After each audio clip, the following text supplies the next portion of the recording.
Sorry. Welcome. A little bit of technical difficulty. Welcome to those of you who may be new here. This may be your first time. This is going to be a beautiful show. We're going to have lots of fun. My name is Tomisin Atobatele. I'm a Nigerian man residing in Toronto, Ontario, here to talk to you about relationships, love, dating advice, all that good stuff. Okay. Welcome you guys to the show. Welcome back for some of you as well, who have been here before. It is great to have all of you amazing people. Okay. How are you guys doing today to start off? You know, it's a Monday. I know for some of you guys who are watching on the other side of the world, it is Tuesday for you. But how are you doing? How are you feeling? Is everything good before we get started here? Just want to make sure everyone's good, feeling okay. All right. In the process of that, let's also do roll call. You know how we do. Let's get started quickly here. Okay. So if you're here, you're paying attention to me, you're paying attention to the chat, you're paying attention to everything. Okay. And you're actively participating. I want you to say here or present in the chat so that I know you are here, you're present, and you're paying attention. Okay. Very important. All right. So please do that for me. All right. Let's make sure here we got everything set up. Ooh, almost forgot. Connect you guys to connect my YouTube people to the TikTok chat so they can see it as well. Very important. Okay. So we're gonna get started here. Today we're gonna have a very good discussion. We're gonna be talking about how to love yourself. Okay. Specifically, how to love yourself better than anyone else could ever love you. Okay. Very important. Now, just before we get started, I just want to make sure, okay, everything's working fine as it should. All right. Let me know, guys, if there's any technical difficulties as things are going on. We, by the way, for those of you guys who don't know, in the TikTok chat, we got Charisse here. And I don't know if SH is here yet. But Charisse is one of our moderators. So if you guys have any questions, make sure you ask her. She can answer a lot of your questions. Okay. Now let's get started with the show. How to love yourself. Okay. It might seem easy and trivial because you're like, well, I know how to love myself. That's simple. I love me. Me is important, right? But is you really important? Because we all think that ourselves, me, is important.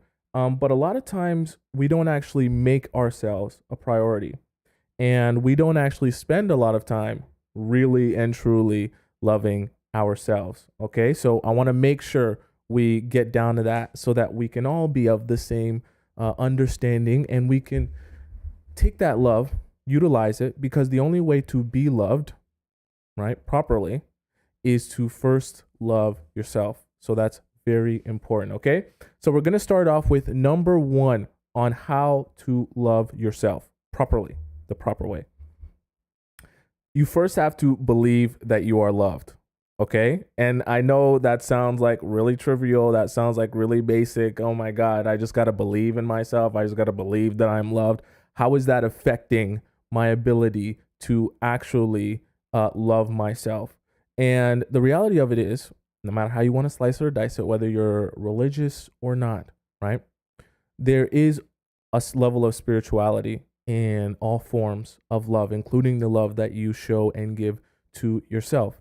And when I say spirituality, I'm really just talking about the mind to body to soul connection, right? It's all connected, right?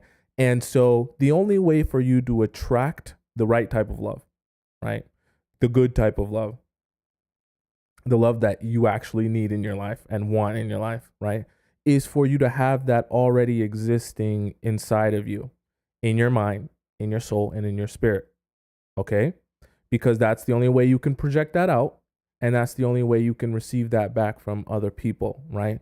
They people love to talk about, oh, this person's toxic, that person's toxic, this person's toxic, but nobody's ever claiming being toxic themselves, right? And so if everyone else is toxic and nobody's claiming the toxicity themselves, how does that work, right?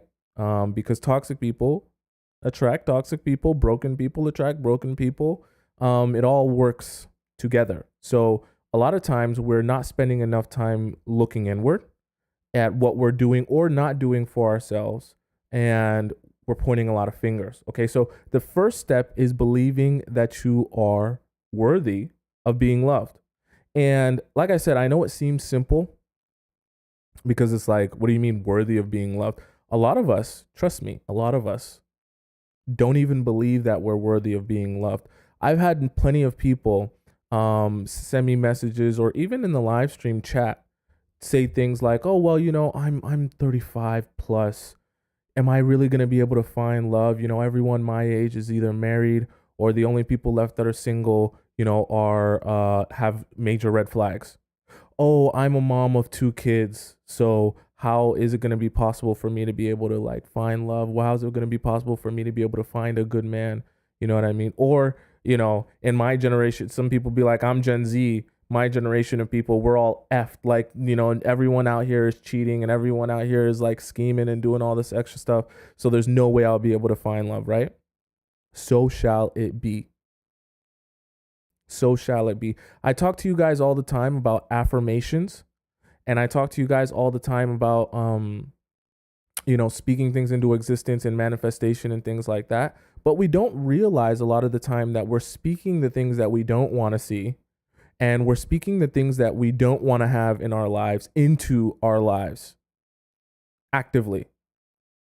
Okay? Actively on a daily basis, right? We are literally limiting ourselves and limiting the possibilities for our own lives simply by continuously believing it, putting thought power into it, right? Then as we see it, we continue to confirm it and be like, yeah, no, this is what it is. Yeah, no, I'll never be able to find love. Yeah, this guy did me wrong that I met on a dating app. They're all like that. I'm never going to be able to find someone good. And it's a vicious cycle where your experiences, right, play into your beliefs, and then your beliefs play into your experiences, and then it's a snowball effect, right? And so you have to break the cycle by breaking your way of thinking. And I started off with that because that's one of the hardest things to do, is to break your way of thinking, especially when you spent so long identifying with a particular concept or idea of yourself, right? It's very difficult to undo that thought process and undo that thinking. Oh, I'm not worthy of being loved, or I'm too old, or I have children, or, this situation, I'm divorced, I got this situation, I got that situation, whatever it is. Oh, all the guys on dating apps are bad, or I live in a small town. All the excuses that you give yourself of reasons why you're not worthy of being loved are all the reasons you will find are the reasons that you don't end up being able to find love or even love yourself, right? Because like I said, if you don't believe that you're even worthy of being loved, how on earth were you even able to love yourself in the first place, right? It's like you kind of have to love yourself first, right? It's kind of like you have to love yourself first before you can even possibly start having other people love you, right? Because if you don't believe that you're worthy of being loved, then what's the point? Why should someone else come along and feel like you're worthy of being loved if you don't even believe that yourself? Okay, Madison in the YouTube chat says, I've been repeating everyone is obsessed with me since your irresistible stream. So many people have started flirting with me at my job. I love that. I love that so much. Madison is referring to the last live stream that we did, or the one before that on Thursday, I think, last week, where we did a live stream about how to make yourself irresistible to men. And it works the same way for whether you're a man or woman or whatever you identify as, right? And she's talking about the affirmation where I was just like, I suggest if you struggle believing that you're even irresistible, just keep repeating to yourself, everyone is obsessed with me. Everyone is obsessed with me. Just affirm yourself in the morning when you wake up and at night before you go to bed, and you'll see changes because your mindset will change after a while, even though, and it goes perfectly into what we're talking about, after a while, even when you're affirming yourself and you don't believe it at first, you just continue affirming yourself. It's like you're brainwashing yourself. You know what I mean? Even though your subconscious or your conscious mind is going to be telling you, "Duh, this isn't true. Everyone's not obsessed with you. Oh, you're mid. You're not. People aren't going to be obsessed with you. You're too mid. You're not like the special girls. You're not like the supermodels, right?" After a while of you continuing to affirm yourself, right? Your brain, your conscious brain is going to get tired of continuously fighting against you when you're continuously just repeating it, the same thing over and over and over again.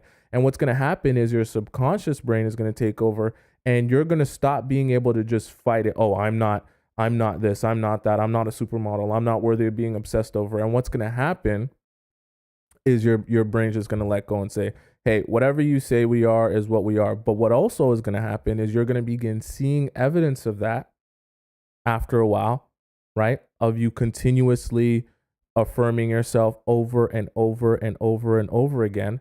And then once you see evidence of that, it's going to create a snowball effect where now when you're affirming yourself, you really believe it. It's not a joke anymore because you've really seen it. And just that fast, remember how we talked about the negative snowball effect where you can start speaking into existence all the things you don't want to see. You can also do it in the opposite effect where all of a sudden now you're speaking into existence the things that you want to see. And when you actually see them, it's like, whoa, like this is real. Like this is really happening. Like I'm really her. I'm really him. Like, you know what I mean? And that feeling is crazy because now when you affirm yourself, it becomes that much stronger because you don't feel like you're lying to yourself. You don't feel like you're brainwashing yourself. You feel like you're really living that and you really are that. And it's the same thing when we talk about loving yourself, is that you really have to embody that in order to attract that, in order to be that, in order to feel that, right?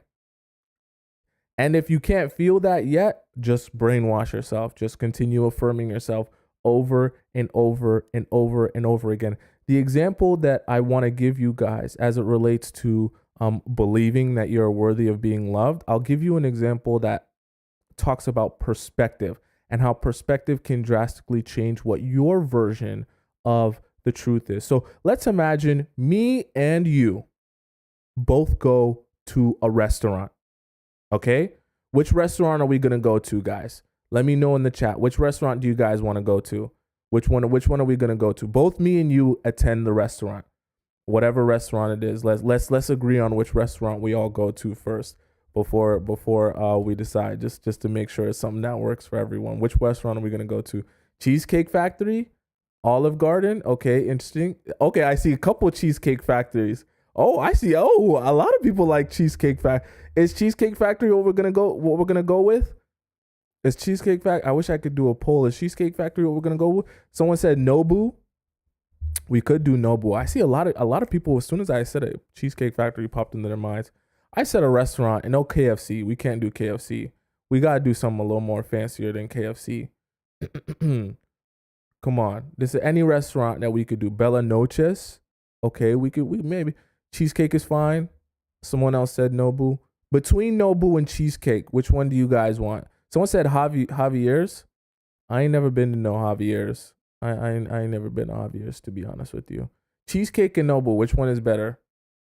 Cheesecake Factory. Okay, we gonna go with Cheesecake Factory. Seems like a lot of people want Cheesecake Factory. Okay, let's imagine.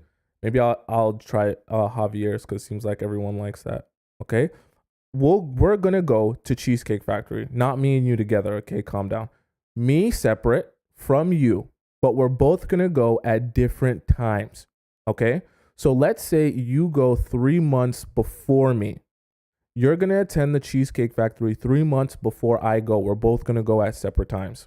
When you go to the Cheesecake Factory, it's going to be the grand opening. They're going to have the best staff. They're going to make sure they're on top of everything. They're going to make sure all the food is taken care of. Everything's going to be clean, amazing, pristine. When you get your cheesecake, you're going to just melt along with the cheesecake. You're literally going to feel like you're having I don't even want to say it, an orgasm inside your Squirtle, okay? And you're going to just feel absolutely terrific when you try that cheesecake. You're going to have all different kinds. And on top of that, it's going to be free just because it's the opening day and they did something special for you and your cheesecake was free on top of all of that. So you went home full and it was for free. The best combination, full and free. So that's your experience at the Cheesecake Factory. I'm going to go to the Cheesecake Factory 3 months after you. When I go to the Cheesecake Factory, though, the head chef has quit because of some internal issues, right? The person who took over is a temp, and so they're in and out. They don't care as much. Let's say the owner has had some family things going on, and so he's not able to pop in on the restaurant and make sure everything's going smoothly. You got new staff working there because the old chef that was working there and for the grand opening when you attended has left, and he took a lot of his staff with him. So you got a bunch of new people in here, a lot of them who are temps and have never worked at a cheesecake factory before or done dessert. So a lot of people are learning on the fly. You got a lot of new waitresses, a lot of turnover on the staff when I go. And so when I go to the Cheesecake Factory and I experience the Cheesecake Factory, the food is awful. When I get my cheesecake, it's half melted. There's ants in my cheesecake. I try multiple things on the menu. They all taste awful. Things aren't seasoned right. Things aren't put together right. The presentation is bad. The whole restaurant is dirty. I see a couple of rats running around. The service is horrible because nobody knows what they're doing and there's no type of organization. Even when I do get my meal, it's the wrong order. And my whole experience at the Cheesecake Factory is absolutely horrible. Chris said, "Oh my God, what a nightmare." Exactly. I have an absolute nightmare at the Cheesecake Factory, and that is my experience. Now, let's say after that, me and you meet up and we're discussing our experiences of the cheesecake and whether or not we would recommend the Cheesecake Factory to one of our friends, right? You're going to say, I would definitely recommend the Cheesecake Factory. Anyone who wants good dessert and good food should definitely go to the Cheesecake Factory. That place was 10 out of 10. You're probably going to say 11 out of 10. The best cheesecake I've ever had, hands down, right? And I'm going to describe the same place that you went to as the worst experience that I've ever had. I'm going to tell you how bad the service was, how bad the food was, how bad everything tasted, how I'm never going back, how I gave it 1 star, how I complained to the manager. I'm going to tell you all of these things that speak to the bad experience that I had at the Cheesecake Factory and how I'd never recommend anyone else to go there. Okay? We both went to the same Cheesecake Factory. We both experienced the same Cheesecake Factory. But our truths are drastically different based on our perspective. It doesn't make our truth any less truthful because you went and you had an amazing time and you enjoyed the food. It also doesn't make my truth any less truthful because I went and I had a horrible experience and I didn't enjoy the food. Okay? Both things are true at the same time, but our perspective, our different perspective has changed what our version of the truth is. And you might be like, well, what does that matter? Your truth is based on the fact that you had a bad experience eating the food because the food was bad. And I had a good experience eating the food because the food was good. That is what your perspective was. It was based on something outside of your control, the fact that the food was good and the fact that the food was bad. Okay? So let me switch it up for you then. Now imagine if when I went to the restaurant, let's say I hadn't eaten for 3 days, right? Let's say when I went to the restaurant, this was my first meal in 3 whole days. I haven't had not a single calorie of food or drink, let's even add on to it, in 3 days. Now let's imagine when I go to the Cheesecake Factory and I still get the same experience, right? The experience is still quote unquote bad. But now, because I've went there and I'm starving, I could literally eat a horse. When I go there, it doesn't matter how the food is seasoned. It doesn't matter how horrible the service is. I'm just glad to be eating something because I'm so uncontrollably hungry. Now, when I eat the food, it's a lot more likely that regardless of how amazing it was seasoned, regardless of how amazing the presentation was, I'm going to say I had a good experience, or at least a decent one, because I finally got some food in my stomach, right? Because the things I'm paying attention to and the things I care about are very different when I go there on a full stomach or, having being well fed, to going there to enjoy cheesecake versus going there having not eaten in 3 days. My perspective is drastically different. And so even when I have the same experience outwardly, right, as if someone else was watching me from a distance, from a third person perspective, they would say that experience is the same, but my perspective is drastically different because of how I went to the restaurant, right? The same way, if I just went to the Cheesecake Factory after I just ate a 4-course meal at a 5-star restaurant with 3 Michelin stars, and I went right to the Cheesecake Factory right after that, it's a lot more likely that even if they have good service, even if they have good food, even if they had good ambiance and a good experience, it's more than likely gonna not feel as good because I'm directly comparing it to an experience I just had that was over the top amazing. And so in both examples, right, it's the same experience. The only thing that really changes is my version of the truth through my perspective. And so I say that to say a change of your perspective can drastically change what your version of the truth is. Okay? And that is true for all things, right? Your perspective changes your version of the truth. And that's a good thing. Because what that means is, in order to change your truth, all you have to do is change your perspective or change your mind, right? Change the way you see things, change your outlook on things, and your life, your truth will conform to whatever it is your perspective is. That's why it's so important to, before you can even properly love yourself, you truly have to believe that you are worthy of being loved. Someone said you've helped me so much, but I'm finally feeling good with the things I want and deserve. I'm glad. I'm so glad that the things that we discuss are really working for you guys and you're able to put them in action. Does that make sense to you guys so far, though? Why that's number one and why it's so important to believe that you're worthy of being loved. Not just, oh, I'm going to love myself. Like, you truly have to believe it. Does that make sense, guys? Why that's so important? Are we following here? Or am I just speaking gibberish? Okay, I want to make sure that we're all on the same page. Okay. Cherie says, so how do we believe? Okay, that's a great question. Okay, that's going to lead now as a perfect segue right into point number 2. Okay, I forgot to say, we're going to do 7 today. So we got 7 different steps on how to love yourself properly. Okay, so this is number 2. You have to know exactly what you want out of life. Keyword, exactly.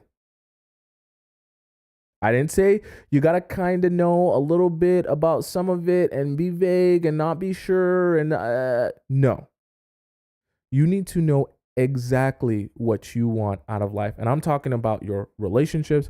I'm talking about your career. I'm talking about your passions. I'm talking about your friendships. I'm talking about your family. You need to know exactly what you're trying to extract from the luscious fruit or seed or plant, whatever, or tree that is life.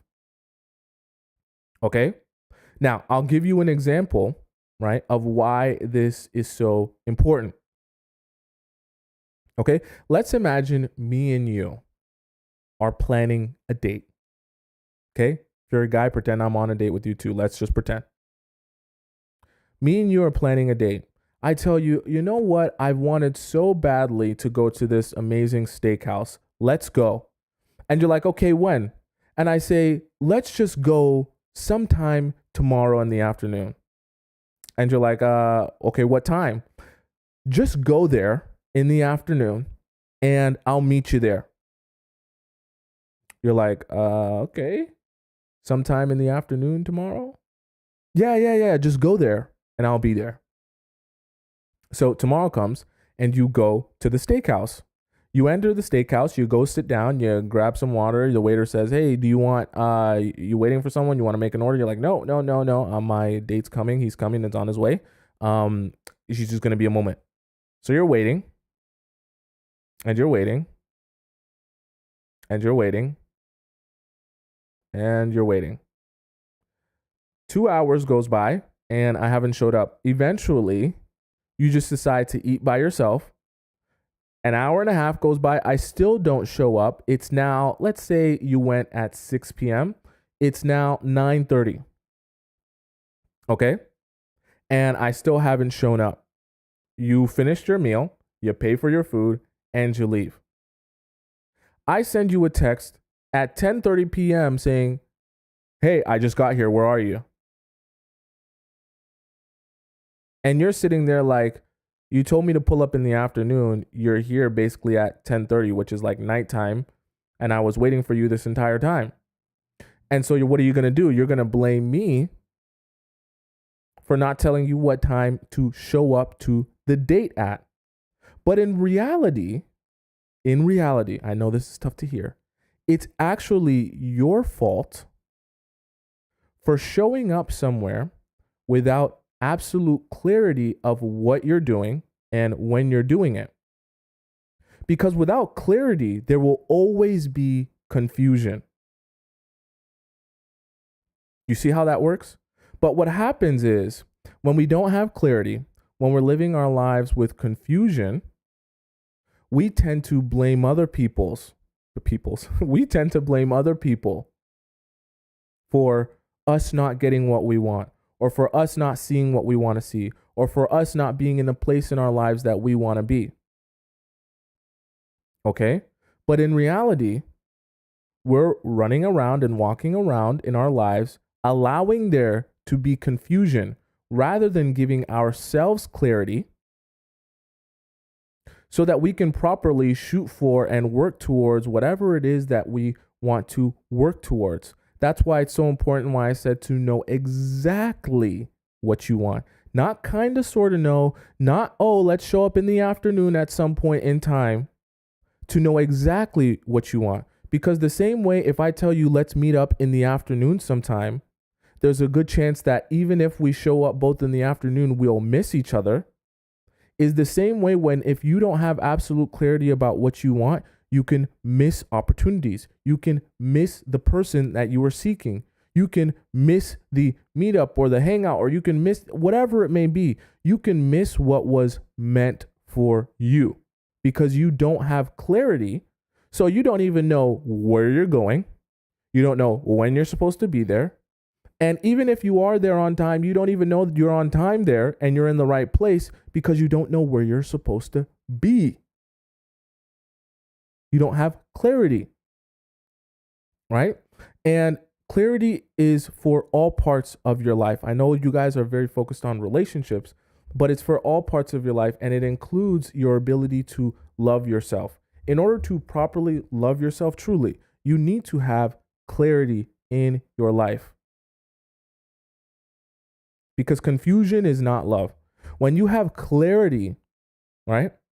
When you have clarity in your life, you will actually know the things you need to be doing that serve you. Okay? Because at the end of the day, loving yourself is not about serving others. It's not about being the best girlfriend. It's not about being the best wife. Loving yourself is about learning how to serve you. So you need to know what that even means. Right? Rosa said clarity looks different in a relationship than an own. 100%. That's why it's so important that loving yourself is not the same as loving someone else. Right? And loving someone else is not a replacement for loving yourself. Okay? There has to be a concentrated effort to love yourself and show yourself the things that you want to see in order for you to be loved by someone else properly. Okay? That's why it's vitally important that you know what it is that you want out of life so you can work towards that, because as you're working towards that, whatever it may be, whatever you're passionate about, whatever you care about, whatever matters to you, as you continue to serve yourself, you will continue to make yourself happy, right? You will continue to live with confidence and inner validation and feel good about the person that you are because you're taking time to work towards whatever it is that you want. Okay. That's why and I know you guys always want actionable items. That's why I always recommend to you guys, you should be writing down a wish list. And I've said this before many times. You should be writing down a wish list of all the things that you want. Okay. Meaning what you want in a relationship and what you want in a partner, what you want in your career, what you're passionate about, right? Your wish list should consist of everything that you want, and it should consist of everything that you want in detail. There should be no detail left out, because the universe, like I always say, the universe is your genie, and the universe will grant you whatever your heart desires. But if you're vague, the wish granted will be vague. And a lot of times it won't be what you were actually looking for. For example, if you ask the universe, I want a rich man who will take care of me. Okay, what does he do? What's his career path? What does he like? What does he do for a living? Where does he work? Where does he live? How does he talk? How does he walk? How does he act? Because you just told me you want a rich man who will take care of you. Okay, if I'm the universe, I can grant you a drug dealer. He'll be a rich man. He'll take care of you for a little bit, and then he'll go to jail. And then your kids will be left with no father. I'm the universe. I still granted you your wish. You didn't tell me you wanted a man who works in finance, or you wanted a man who's a CEO of a business. You didn't tell me you wanted a man who whatever it may be. You didn't tell me you wanted to live in a big house with him in Southern California and raise 3 children. You didn't tell me all of that. I just gave you a rich man who would take care of you for like a year or so before he goes to jail. Right? It's so important that you know exactly what you want, because how are you supposed to know if it's present in your life, whether it be a relationship, whether it be the things that you care about, whether it be the things that you want, a career path, a job opportunity, whatever,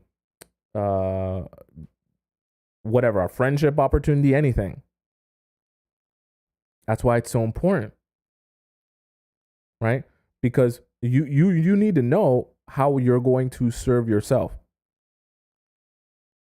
Very important. Very important. Are you guys following? So that's number 2. Pulang said basically don't be vague in what you want. Be specific. Exactly. I love when you guys repeat it back to me exactly, because I know that it's making sense. Okay. Be very specific with what you want to the T, because that's the only way you're ever going to see that in your life. Make sense? Okay. That's number 2. Does that make sense to you guys so far? Does that make sense? I want to make sure you guys are all following. Okay. Number 3, we have, so number 1 was believe that you're worthy of being loved. Number 2 was know exactly what you want out of life. Number 3, this is where we're getting deep. Okay. Get rid of habits and people that don't align with your vision. Okay. I know this one is a little bit complicated. Now, do you guys, obviously we're going to talk about it, but do you guys know why I say, in terms of loving yourself, do you guys know why I say it's so important that you get rid of habits and people that don't align with your vision? Do you guys know why I would say that? Do you have any ideas why that would be important? All right. Don't waste your time. Okay. Gwida said I did quantum jumping meditation. When I tell you my life changed so much for the better. I'm so glad you did it. I'm so glad. Keeps you stagnant, Madison says in the YouTube chat. It can hold you back, Clash says. Okay. Chris says, I'm not sure. That's okay. That's fine. Ugandan female says to avoid distraction. Okay. Not wasting your time on the wrong crowd. Okay. Sheree says we become the person we want to be, and that starts with our environment. Okay. Smart cookie, that one. They contribute to your setbacks. Wow. Pulang's a smart one too. Because you will repeat the same mistakes, you could be turning away / off the person you want. It can affect your vision, Brianna says. Love that. Okay. You guys gave some great answers, okay? Getting rid of your habits and the people that don't align with your vision is so important, because if you want to end up in a particular place, you're going to have to do particular things, which is why I started number 2 was know exactly what you want out of life, right? Because once you know what you want out of life, trust me, you're smart and intelligent enough to tell me the smallest possible step you can take towards that. That's all you need to be able to do, is know how to take the smallest possible teeny tiny step towards that. But at least you know what you're stepping towards. That's why it's number 2, and that's why it's so important. But once you know that, you can easily identify how to take a step towards that. You can also very easily identify what is not stepping and working towards that. That's why I say you have to get rid of those habits and those people.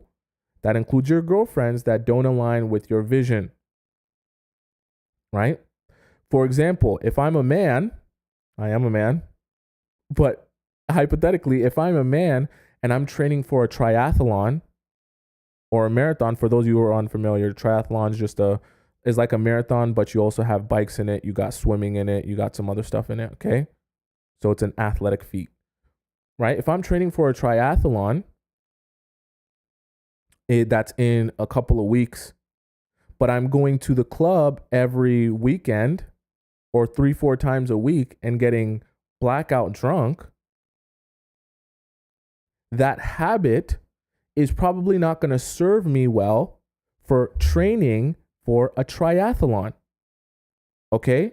Because I'm spending a whole bunch of time getting drunk, which means I can't go out and train hard because the next day I'll be all hungover, right? And so I'm suffering because I'm not going to be able to reach my goals to the point where I want to reach my goals, because every day I'm hungover because I'm going out every weekend or all the time. I'm also making it harder on myself, because even if I want to get a good amount of rest, even if I want to not stay up late, even if I do want to train hard early in the morning and all day, I'm surrounding myself with people who are not like-minded. I'm actually surrounding myself with people who are doing the exact opposite of what I need to and want to be doing in order to reach my goal of being in a triathlon and obviously succeeding, having a good time, right? Finishing the race, finishing first, hopefully, right? I'm surrounding myself with people who do not have that goal, who do not have that vision. So even if I go out with the intention of saying I'm training for a triathlon and these people aren't, so I'm not going to get drunk or I'm not going to stay up late, well, all the people I'm surrounding myself with don't have that goal. So I've just made it 10 times harder for that goal to ever possibly come into fruition by surrounding myself with people who are not in alignment with that goal. Whereas if I have the goal to train for a triathlon and I'm part of some sort of exercise class or team that are all training for this same triathlon, and they give us a schedule that we're supposed to meet at, they give us a training schedule that we're supposed to do at home, they give us exercises that we're supposed to do on our own time and exercises that we do as part of the group. We have sessions where we clock our time and sessions where we keep record of how much we're improving, right? We have weightlifting classes. We also have team bonding meetings, all this good stuff. All of that is going to put me in alignment to where I want to go, which is doing well at this triathlon, because I'm surrounding myself with people who are of the same mindset as me and are trying to reach similar goals as me. And so it makes it that much easier for my life to align in the way that I want it to align and move in the direction that I want to go in. So as it relates to loving yourself, it's so important that you align yourself with the people who are embodying the character traits and the qualities of someone who loves themselves, right? If you're surrounding yourself, and it's friends or partners, right, with people that don't love themselves, right, it's going to be much harder for you to even feel comfortable in doing things for yourself, in loving yourself. Because one of two things is going to happen. Either you're going to feel guilty because you're pouring into yourself. Meanwhile, these people don't spend any time pouring into themselves and they're miserable. So you're going to feel guilty for feeling good while they feel miserable. Or what's going to happen is they're going to discourage you, right, from continuing to pour into yourself or care about yourself or do things for yourself. And you're more likely to fall in line with whatever their misery is than you are to actually focus on doing the things that you need to be doing for yourself. Okay, because we all know the saying, misery loves company, right? It's a lot easier to join a group of people and be miserable with them if they're all miserable than it is to join a group of people who's miserable and be the only one who's happy and excited and feels good and has love and positive energy flowing through themselves. It's a lot harder. Because when everyone's miserable and you're the only one who's happy and feeling good, trust me, they're going to give you tons of reasons why you should be just as miserable as them. Okay? They're going to give you tons of reasons why you should be just as miserable as them. But Tia says, so how am I supposed to be around good people with good vibes? Well, you got to go find them. You got to go. If they don't already exist in your life, then you got to go find them, which is kind of part of the things that we were talking about, okay? And that we're also going to get to. You got to go find them. Diamond said, isn't it true when you focus on yourself, you will be able to attract a good guy? That is exactly true, which is why I give this stuff to you. Because I know all of you guys have very similar questions. Oh my gosh, how do I deal with an avoidant man? Oh my gosh, why doesn't he text me? Oh my gosh, why won't he call me 80 times a day? Oh my gosh, why won't he stay up on FaceTime with me until 4 a.m.? Oh my gosh, he hasn't texted me for 3 minutes. What's the problem? Am I ugly? Am I disgusting? How do I get... And what I'm trying to actually give you guys is real solutions to your problem, not Band-Aids. Okay? Not Band-Aids. Because no strategy that I gave you how to get him to text you back in 30 seconds.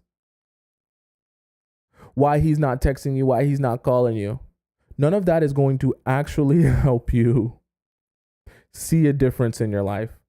Because if you're still desperate, if you still don't love yourself, if you still don't give yourself internal validation, no matter how many tricks you play, no matter how many games you play, no matter how many people's pieces of advice you take, you will still find yourself in the same situation. So you're better off,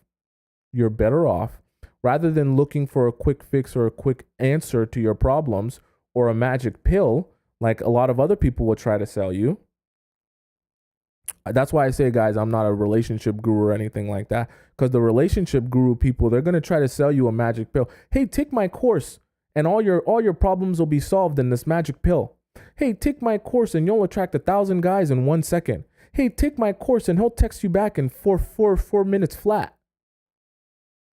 Take this magic pill and all your problems will be solved. Do the orange pill theory and all your problems will be... Guys, that's not how life works. That's not how life works at all. Okay? And even if the magic pill works for a little bit, it's going to stop working after a while because you haven't actually made any real internal changes. I don't want to get mad. Everything that you want to see in your life, every positive change, every positive outcome, right? The answer to seeing that and getting that is within you. Nobody wants to hear that, okay? I know that nobody wants to hear that because it sounds too simple and it sounds like it's your fault if things aren't going right. But the reality of it is all of the answers to your problems are within you. There is no external force outside of you that is controlling you or pulling the strings or is against you, not allowing you to get the life that you want. Because newsflash, whether you're a woman or man, whatever, there are people in the world that do get what they want and get a lot of it, they are not any better or any more of a human or any closer to godlike figures than you are. Okay? And I know as women, from speaking to a lot of women, right? It's hard to accept the idea that the woman who you see on Instagram, who all these guys are worshiping, you're capable of attracting that same amount of desire and creating that same amount of desire within men, right? She's not, you're not some sort of subhuman underneath her. Oh, I'll never be as pretty as her. Oh, I'll never have a dump truck like that. Oh, I'll never have a waist that small. Oh, I'll never have a face that nice. She's just, she's just better than me. She's just prettier. I'll never be like that. Well, so shall it be. So shall it be. If you continue to believe that other people were blessed or born with these set of skills or qualities that you can never attain, that's exactly what your life will be. And the only thing I'll say to that is, what's the point? You'll spend your life miserable, because you'll think that life is happening to you instead of for you. And because you believe life is happening to you, it will continue to happen to you, and only bad things will happen to you, and you'll be miserable and sad and lonely, and nothing will ever get better. Nothing. And then you'll pass away and nothing will have changed, nothing will have improved, nothing will have gotten better. So what's the point? Your whole life was miserable. What's the point? You might as well believe that your life is good and you're capable of making changes and actually take some action towards that. And hey, maybe you'll actually see some changes. One option is be miserable, never take action, and never see any changes, because I guarantee you don't take action, you'll never see any changes. The other option is believe that you have some control, take some action, and possibly, maybe, I could be wrong. I could be talking out of my butt. Maybe there's a 1% chance you'll actually see a difference, in which case your life is 1% better than it was if you just sat around being miserable, assuming that nothing could ever change and there was no point in you even trying. Okay? I know that kind of sucks to hear for some of you, that the answers are actually within you and I don't have the answers, right? I know you guys have lots of questions for me. I know it sucks to hear that, like, oh, I speak on relationships and dating advice every day, but I don't have all the answers to your life that I can just give you on a piece of paper. And I say, you do this, you click your heels 3 times, you drink my magic potion, you go to this place, you come back, and magically all your problems will be solved. He won't be avoided anymore, and your life will be whole. You'll have your Prince Charming. He's going to literally come knocking on your door. He's going to sweep you off your feet, take you to this brand new mansion where you're going to live and have an amazing life. You can have that. It just doesn't work like that. Okay? You're actually going to have to take action. Okay? Now, so we had number 1 was believe that you're worthy. Let me know that you guys are following along as well, that everything I'm saying is making sense. Okay?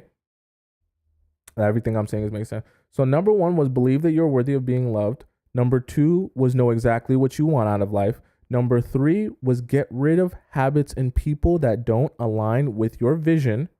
Number 4 is kind of in alignment with number 3. You must change your environment. Okay? You must change your environment. If you are in a position where you feel like the things you are doing currently, even as it relates to your love life, are not working for you, in which case you're probably here because the things you've been doing haven't been working for you, which is fine. We all go through things. If they haven't been working for you, you need to make a change. I'm laughing because it sounds so simple in theory and it sounds so simple in concept, where it's like, oh, that's common sense. If it's not working, then you need to make a change. But a lot of us are doing things and living our lives in a way that is not working for us, yet we continue to not make changes. We're like literally the figure of speech is banging your head against the wall. Okay? Banging your head against the wall. Sharice, if someone asks, if someone asks one of the points and that has already been discussed, please, if you could let them know. If you could let them know. So number 2 was know exactly what you want know exactly what you want out of life. That was number 2. Isa. Okay? Number 4, change your environment. Right? And like I said, if what you're doing hasn't been working, then things need to change in order for things to change. They will not change because, your perfect life falls out of the sky. This is not a Disney princess movie. You can be a princess, don't get me wrong. You can get treated like a princess, don't get me wrong. But this is not a Disney princess movie where the answers to your problem fall from the sky because the writers wrote it in. Okay? You can see answers to your problems, but you're going to have to do some searching. You're going to have to take some action. You're going to have to work towards it. Okay? There's nothing wrong with that. There's nothing wrong with that. Okay? We all have to do anything worthwhile is worth working for. Just made that up, but it sounds good. Right?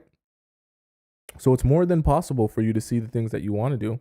But if things aren't working for you the way that you're doing them, then you need to make a change, specifically changing your environment, because your environment will embody a lot of your mental state.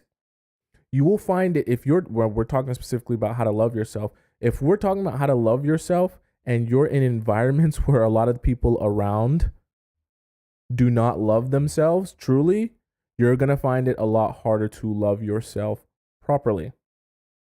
Which is why I said earlier, you got to get rid of the habits and the people who are not in alignment with your vision. And you also got to change the environment that is not in alignment with your vision. Right? So for example, those of you guys, and I know you don't want to hear this, but I'm going to tell you anyways, I know you don't want to hear it. Those of you who are on dating apps, right? And the dating apps haven't been working for you, and the men you're meeting on the dating apps, or the woman, if you're a man listening to this, and the men you've been meeting on the dating apps haven't worked out, then you need to change your environment. That's part of your environment. Okay? You can't keep on the dating apps and then expecting that magically something is going to change for the sake of changing. You need to go out and make a change. So if that means, okay, all the people that I'm meeting to date are on dating apps, I wonder if there's a possible way for me to meet people outside of dating apps. Yeah, there is actually.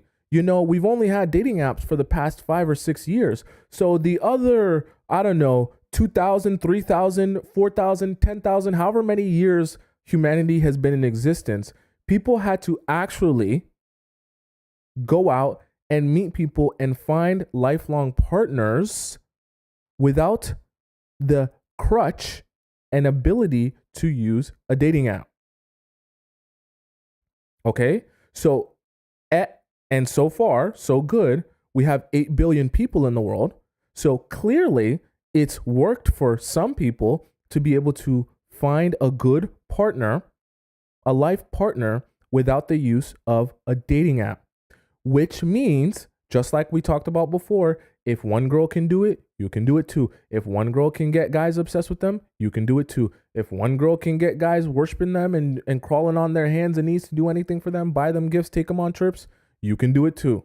Okay? You're not less of a human than those humans. Right?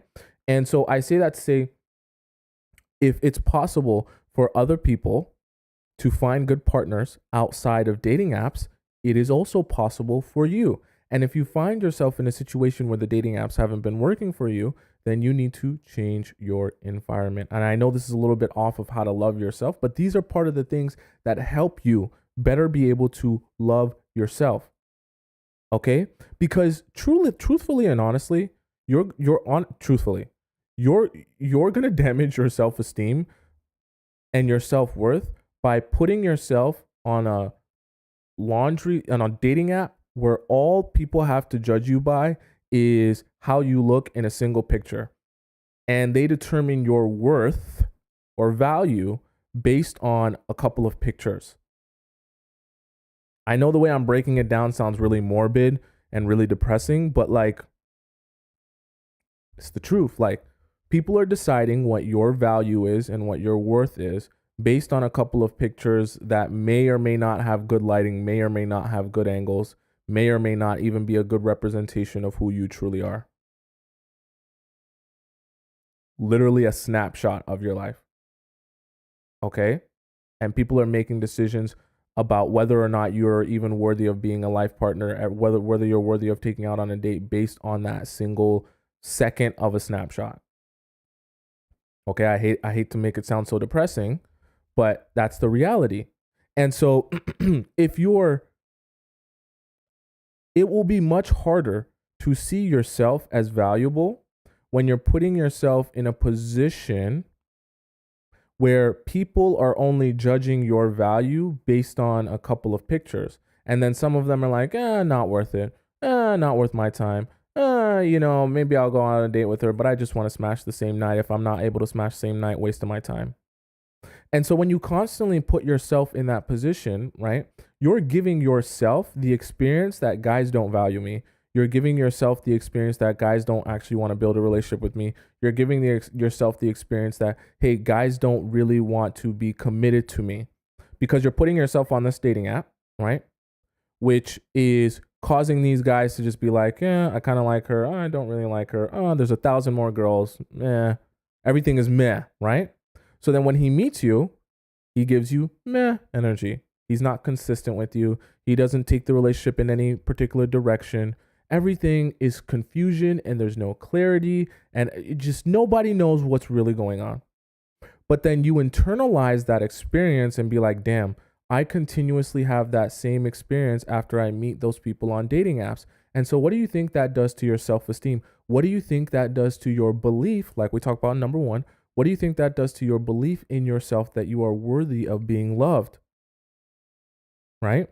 Now, instead of moving in the positive direction of, I feel like I'm worthy of being loved, all these experiences you're having in the environment of the dating apps is leading you to believe I'm not worthy of being loved. Okay? And you're going in the opposite direction. And as you continue going in the opposite direction, you continue experiencing that more and seeing that more. And then as you experience that more, you believe it more. And now you're in the vicious snowball effect where you feel horrible about yourself and horrible about the place that you are. You feel horrible about your self-worth. And you continue to see that because that's the energy you're projecting. Now, when you do get someone in your life, you're so desperate to hold on to them because you don't feel like you have enough value that, oh my gosh, if he looks the other direction and sees another girl, he's going to realize that I'm not even as worth as much as that other girl. If he looks at this girl and he sees that she has a fat ass, I don't have a dump truck as big as that. So then he's going to know that he doesn't want to be with me anymore. And you're just like, you're in fear all the time. You're just walking around in fear 24/7, literally about to have a mental breakdown everywhere you go. Like you cannot live like that. That's insanity. Okay? You cannot live like that. Okay? I'm sorry to tell you, I know we're talking about loving yourself, but it is impossible for someone to love you when you're living like that. When you're constantly in fear, in dread of losing someone, you're constantly like, oh my God, like, is he going to realize that like I'm not as pretty as the other girl down the street? And is he going to realize that like he can be with and it's like when you have that fear surrounding you, I told you guys, that's part of your aura. And people can feel that. And you'll be surprised, like that also makes people anxious. You can turn someone who's like naturally confident and secure into a really anxious person by having so much anxious energy. Where you're just like, you're shaking, you're like in fear. It's like every day is like feeling like the end of the world, right? And you can actually project that outwardly, and then people are like, oh my God, like I just feel so much anxiety being around you. And it's exhausting. It is exhausting. Whether you're the person who feels that anxiety or you're the person around that person who feels that anxiety, it is exhausting. And you'll push a lot of people away with that type of energy. And you're also, and when you do push people away with that type of energy, what's that going to do? that's going to further harden your understanding of, am I worthy of being loved? No, because everyone that I do meet, I push them away, or they leave me because they don't want to deal with me anymore. And so what do? You go back to the vicious cycle. I'm not worthy of being loved. And you continue believing that, you continue seeing that, you continue experiencing that. And it's just snowball out of control. You're spiraling out of control. Okay. That's why it's so important to change your environment. You need to be in a place that is actually, right? That it's actually possible for you to be able to love yourself and to see your own value. You need to be in a place that's possible to even happen. Okay.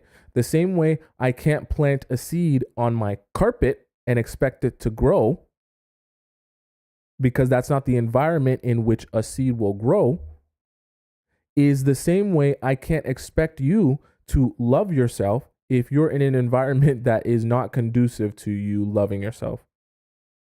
Conducive just means like appropriate, possible for you to love yourself. Okay. Sometimes I don't like to use two big words that I don't want to lose you guys. Okay.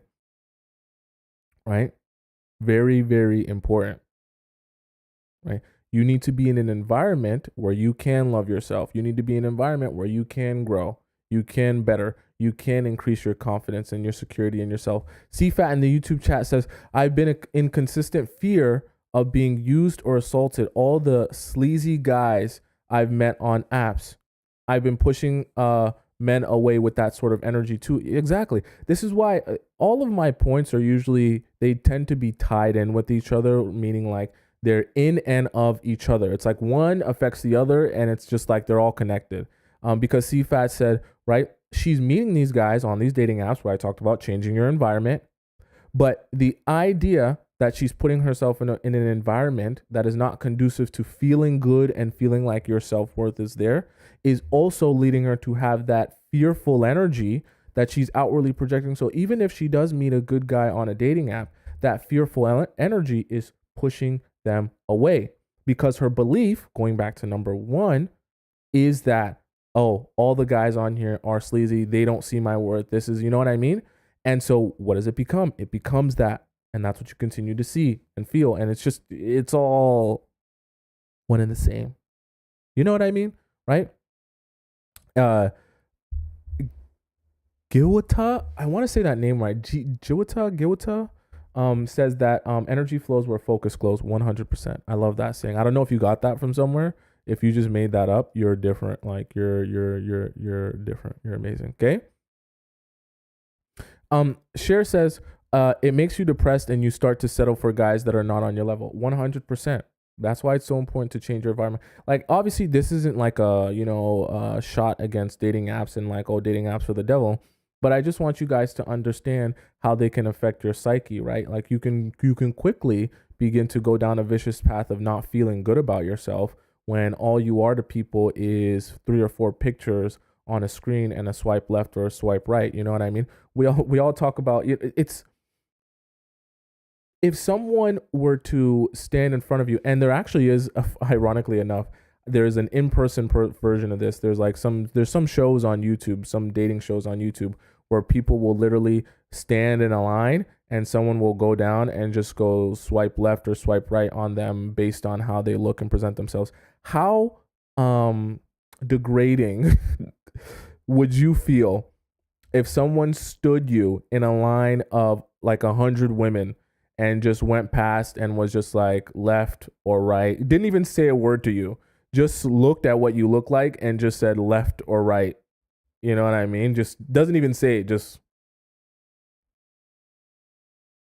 how degraded would you feel? Whether you're a guy or a girl, how literally down low and unimportant would you feel if someone came and you're in a line of 100 people?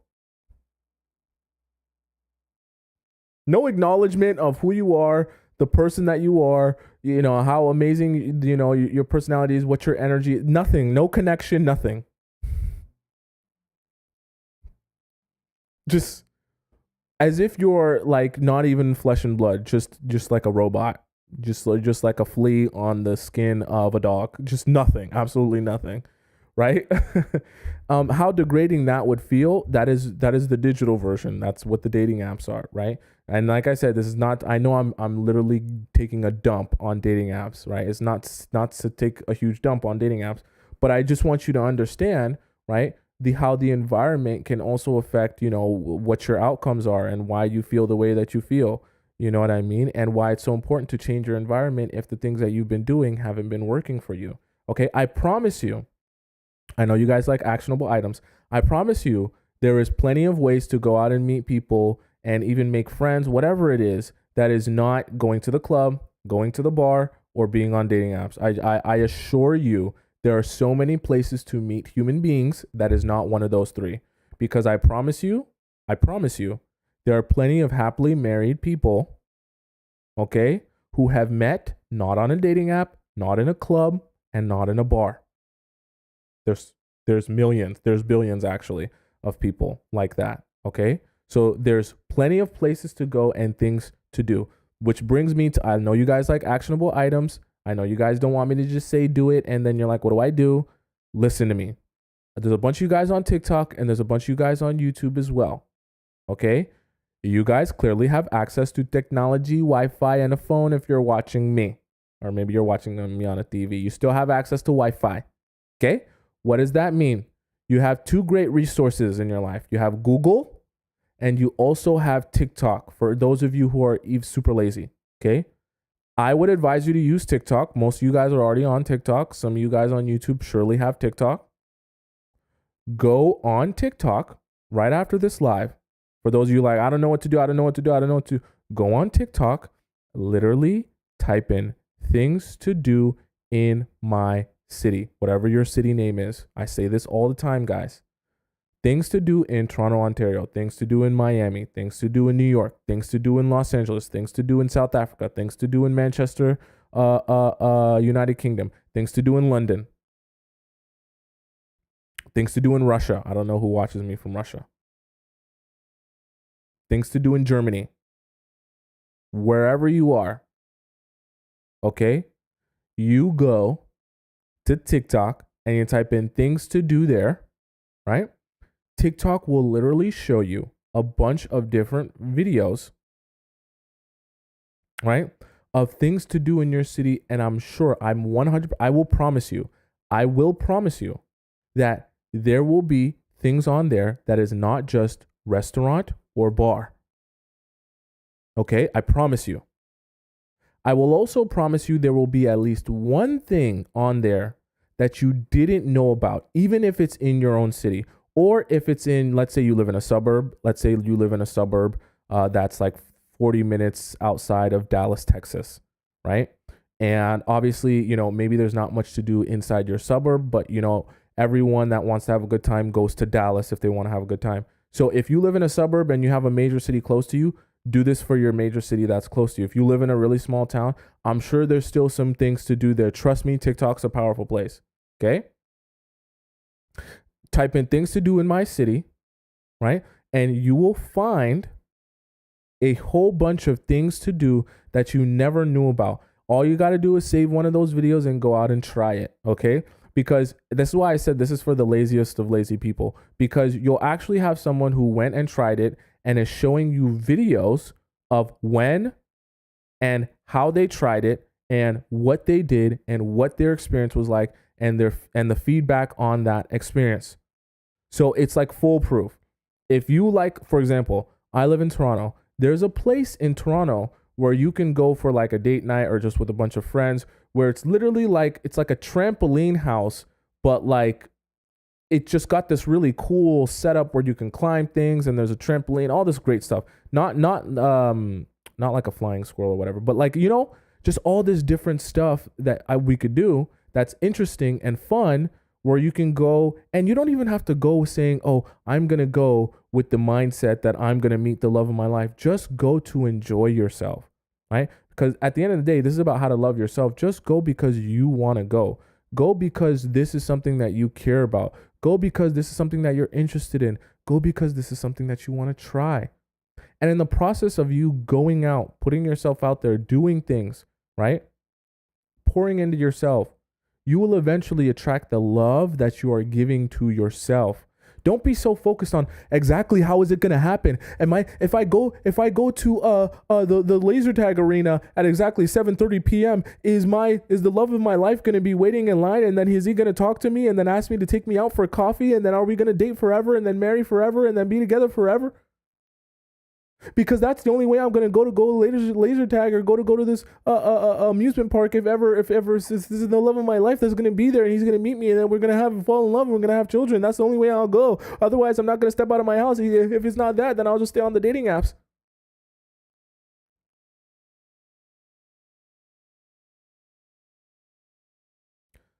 You'll never see a difference if you don't act different. Okay, and if you're too scared to try something or go out and do something because you don't have the guarantee that the love of your life will be there waiting for you, then you're going to live a very sad and lonely life. Okay? Because the reality of it is, for majority of you, and like I said, I don't want to take a dump on dating apps, but for a majority of you, the love of your life is also not waiting for you on a dating app. I'm just going to tell you the truth. Not to say that it's impossible, not to say that people don't have great relationships that meet on dating apps, but I'm saying for the majority of you, the love of your life is not waiting for you on a dating app. Your best bet is to get outside of your house and go and do something.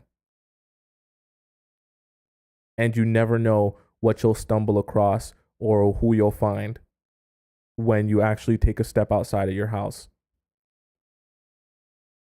Okay? And it's so important to change your environment. So that's number 4. Okay. Number 5, I'm going to go right into, because it's very related to number 4, is you have to try things to figure out what you enjoy. And it's obviously very related to what we were just discussing, right? Because if you never try things, you're never going to know what you enjoy. And I know when I say these things out loud, and you're hearing them from me, you're like, this is so obvious. It's like I didn't know this. You're telling me I didn't know.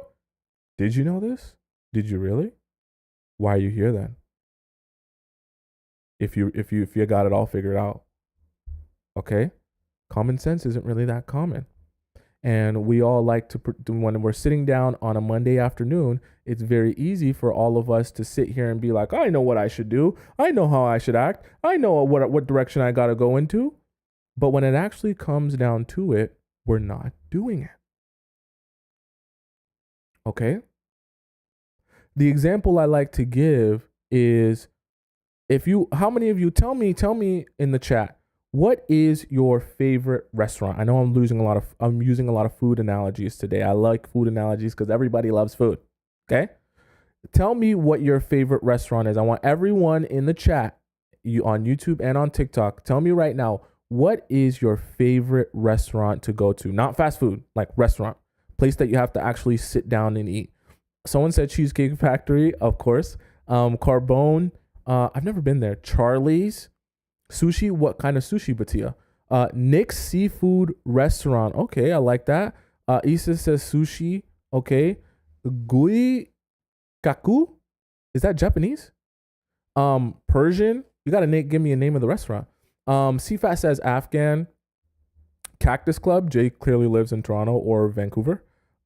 Issa says 360 Tico Lounge. Okay. Shri says that's hard. All right. Someone says Mexican. Parnartis Flemings. Okay. Any Japanese restaurant? Texas de Brazil. That sounds interesting. Texas Roadhouse. CFAT in the YouTube chat says sushi. I want to see everyone in the YouTube chat participating. I only see CFAT and a little bit of Madison. There's a whole bunch of people in here. Y'all got to participate too. I can see you guys. Someone says the CN Tower. The CN Tower is your favorite restaurant. Subby says in Guyana. Okay. Genki. Sushi, because we all like it. We like it raw out here. Okay, Issa likes it raw out here. Okay. Sokyo. Okay, it sounds like Japanese. Right? I love Turkish meals, Fanta says. Right? Perfect. I'm so glad that you guys said all your favorite restaurants. Okay? Including Issa. Issa likes it raw. Okay? The whole point right? If you never went out to try that restaurant for the first time, how could you possibly know now that it is your favorite restaurant? There was once upon a time where you had never tried that restaurant before, and you actually had to go and try it for the first time in order for you to realize, I love this restaurant. This is amazing food. I'm going to come back here. And then it became your favorite restaurant. My point being, right, is if you never step outside of your comfort zone and try things, you will never be able to discover the things that you truly enjoy. It is impossible, right?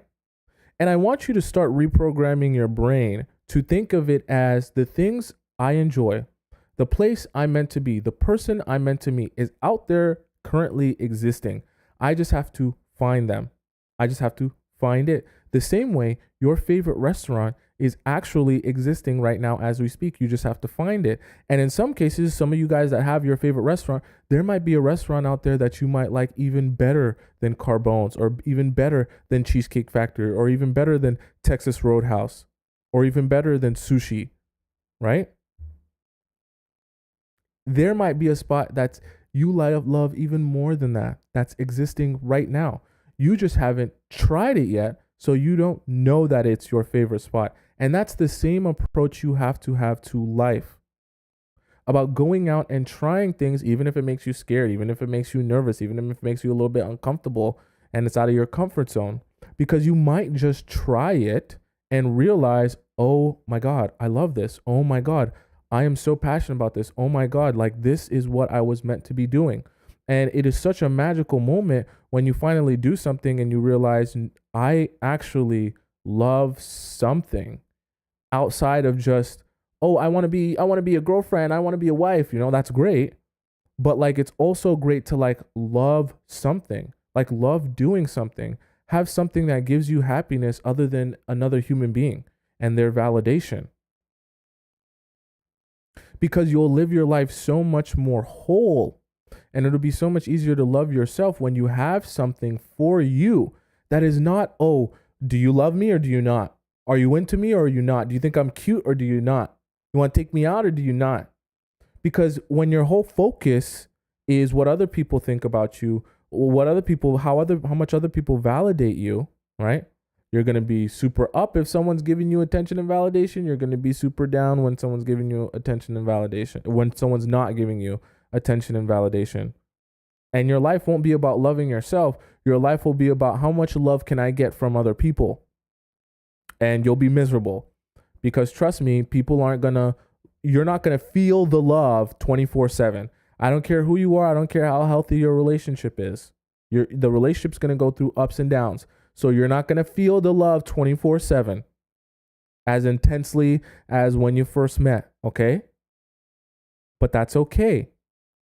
You need to have things that can sustain you in a relationship, that you're not falling apart simply because someone can't give you their undivided attention and validation and, you know what I mean? Like just be all out, over the top. Because that's not sustainable for anyone. That's not sustainable. Even you yourself, even if you're a super anxiously attached person, it's not all the time that your anxiety is firing on all cylinders, right? It's also not all the time that in the process of you loving someone else, that your love is going to come across with the same intensity. You're a human being. It's impossible for you to project out the same intensity of love 24/7. But if you're the person receiving that and you're so sensitive to that because that's all your life is and has become, you're going to be up and down and up and down and up and down, and your emotions are going to be all over the place. Right? Which is why it's so important to try things so that you can discover what you like, discover what you're interested in, and discover some things that like make you happy outside of a guy telling you you're cute and you want to go out on a date. Like that should not, guys, that should not be what your whole life is waiting for a guy to come around, tell you you're cute, take you out on a date, and sweep you off your feet. Like there is more to life than just that. I promise you that. Even as a woman, I promise you. I promise you. Okay? There's more to life than just that. I'm not saying that you shouldn't care about that and shouldn't want that, but there is more to life than just that. And I promise you the things that you care about and the things that you enjoy are out there existing. You just have to find them.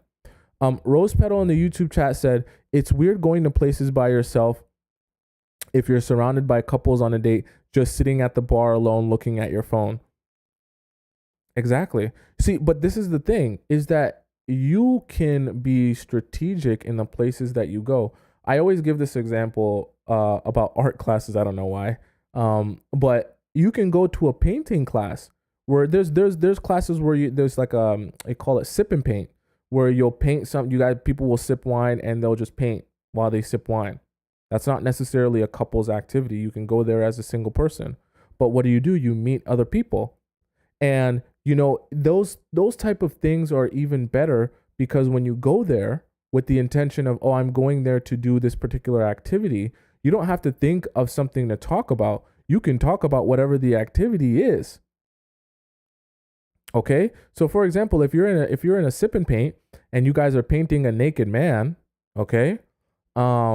You can be painting the naked man sitting next to someone and being like, damn, isn't this crazy that we're both painting a naked man right now? Ha ha, that's so crazy. Ha ha, I like your smile. You want to go for coffee? Like, it doesn't have to be that much pressure. SH says, or you can go to a dancing class. I seen someone say earlier, you can go to a fitness class. There's plenty of things you can do, right? Where there's a community of people and you never know who you're going to meet when you surround yourself with a community of people. And even better that way, because now you have something to connect over and bond over, something that in the future, if you guys do build a consistent, like a long-term relationship, it's something that you can do together or enjoy together, right? And you see now, it's way easier than going on a date with someone from a dating app because you already have a shared interest. You already have something that you can talk about for hours. You already have a connection over something that's not just, oh, so, yeah, what do you want in a relationship? Oh, yeah, I just, I want to be a dad and, I just, life is life and family is family. Like, you don't have to think about all the different date questions you're going to ask. You can actually connect with someone over something and it feel like a genuine connection. I see everyone talk about, this is too much work. There's too many games you got to play. Why is love so hard nowadays? Why is it so hard to find love? Why is it so hard to find good people? It's not really. But if you're on dating apps all day, it's going to feel very hard to find love. If you go out and you do things, right, with a community of people, you're going to meet a lot of like-minded people. You're going to develop relationships naturally, and it will feel a lot easier. You see how that works? It feels a lot harder when you're on a dating app connecting with people that you don't really have any business connecting with because you're not connecting over anything. What are you going to connect over? Yeah, I like the UX design on the Tinder app, No, actually, I'm more of a fan of Hinge, That black and white theme just really hits me. And, they added this new feature on Hinge where you can play like the voice note. And, I think it was the voice note that really caught my attention of you. No, the way you structure your pictures, the first with the last, I see the narrative that you were trying to paint as you posted those images in that sequence. That's what I really enjoy about Hinge. What are you going to bond over? Like I say, not take a dump on the dating apps, but it's a lot harder to find things to talk about when you meet someone on a dating app versus if you meet someone in a fitness class, versus if you meet someone in a dance class, versus if you meet someone in a painting class. Let's keep talking about classes. Right? It's a lot harder. Angel said, I've heard that line on Hinge. If you had, that's crazy. I just literally pulled that out of my butt. But yeah. Okay. CFAT in the YouTube chat says, let me say what Rose Petal said first. She said, I would rather go alone to meet someone if I'm meeting a man. They won't be at sip and paint. This is the thing. You never know who you're going to meet and where you're going to meet them. but you don't give yourself the possibility to meet that person if you already have in your mind, oh, I won't meet a good person at a sip and paint. Really? Is the better option being on the dating apps? Has that been working? Is not to single out rose petal, right? But we as human beings tend to self-sabotage a lot of time when we convince ourselves, oh, this isn't worth doing because the chances of it actually working out are slim to none. Well, has what you've been doing worked out? So you're basing the fact that you won't take action or try something new because it's unlikely that it will work how you want it to work when you don't even know that for sure. And you begin to self-sabotage yourself because you don't want to try things without actually knowing if they'll work or not. You just assume that they won't work, but you have no evidence. And so what happens? Nothing changes because nothing changes. You didn't do anything different, right? Right? And so like Rose Petal said, right, it's the assumption that you won't meet a good man at a paint and sip is just an assumption. You have no facts on that, right? You have no facts on that. And so, but the assumption will lead you to not try the paint and sip because you believe that you won't meet a good man there. And then what ends up happening? You just stay on the same path of just getting on dating apps and dating the same type of guys instead of giving yourself the opportunity to possibly meet a nice guy at a paint and sip. You never know, right?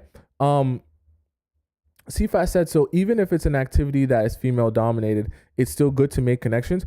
I want to paint a picture for you. I want to paint a picture for all of you. Imagine you went to a cooking class and you met a guy that was super passionate about cooking. And he was like, oh my God, I want to take you out on a date, but the next date we go on, if we have it at my house, I want to cook for you. Or you met a guy at a paint and sip. Okay? I just want you to imagine that for a moment. Imagine how much more emotionally intelligent and probably how much more understanding of your feelings he would be, and how much deeper your connection could be if he's the type of guy who's willing to put himself out there and do something that maybe not a lot of men are doing. Imagine how much rarer of a man you would have access to by going to those things or meeting him at these places.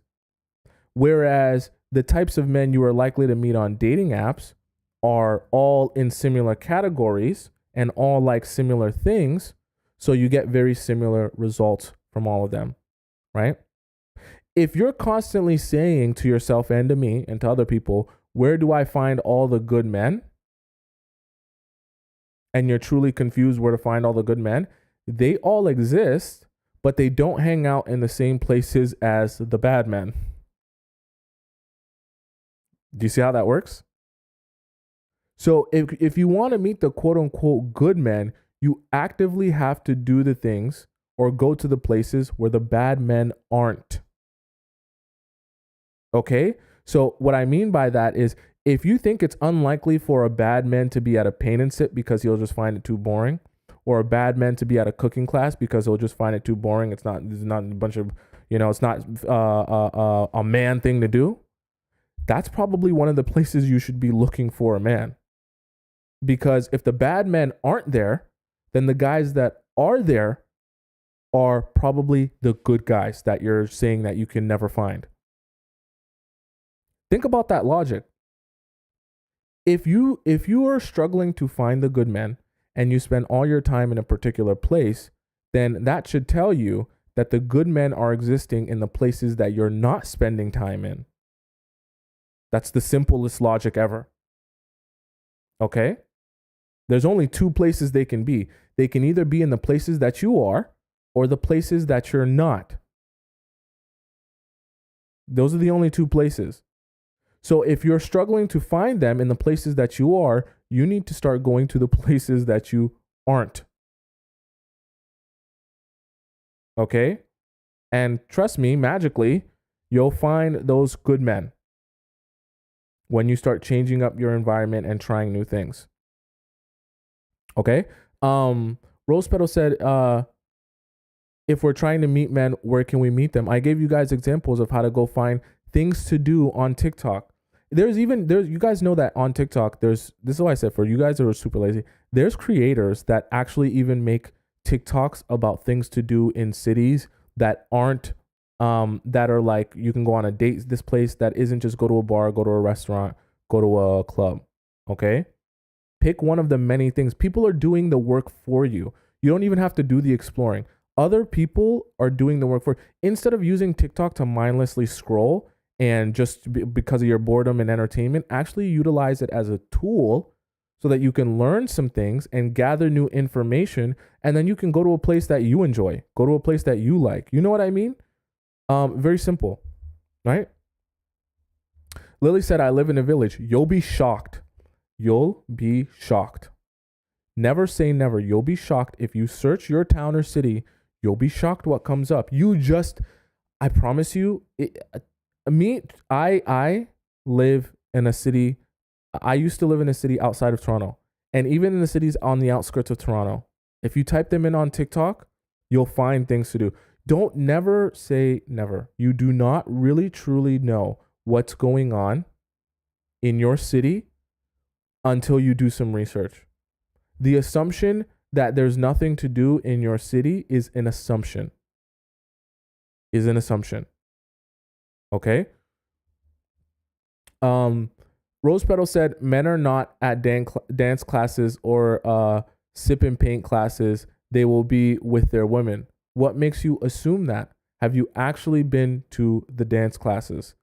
Have you actually been to the sip and paint to confirm that every single man there is with their woman? Have you actually done that? Or are you making an assumption because you don't want to actually do the work of going out and trying that, right? And you'd rather assume that it's not going to work instead of actually trying it, right? Because that's we naturally want to be as lazy as possible. So we naturally want to assume, oh, there's no point me putting my energy into this because it's not going to work. Why do you assume that you'll never meet a man in a dance class, but when you watch your movies and favorite TV shows, all of your favorite characters in your favorite movie and TV show is meeting their significant other in a place other than the club or the bar? You guys believe everything else about the Disney princess movie that you're watching. How come you don't believe these movies when all these people are meeting each other in places that are not just the club and the bar? Because that happens a lot in movies. So why can't you do it? Why can't you meet someone in a place that isn't the club or the bar? Why is the assumption that the only place to meet guys is the club or the bar? Well, why is that the assumption? And if you don't want to try something different, then don't expect to go to the club and meet an amazing guy. Don't expect to go to the bar and to meet the love of your life.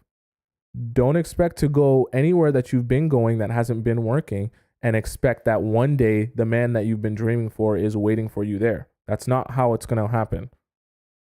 I'm sorry to tell you, okay? Pinkbot said, I love you. Thanks for saying that. I love you too. Rose Petal said, do you suggest we go out alone?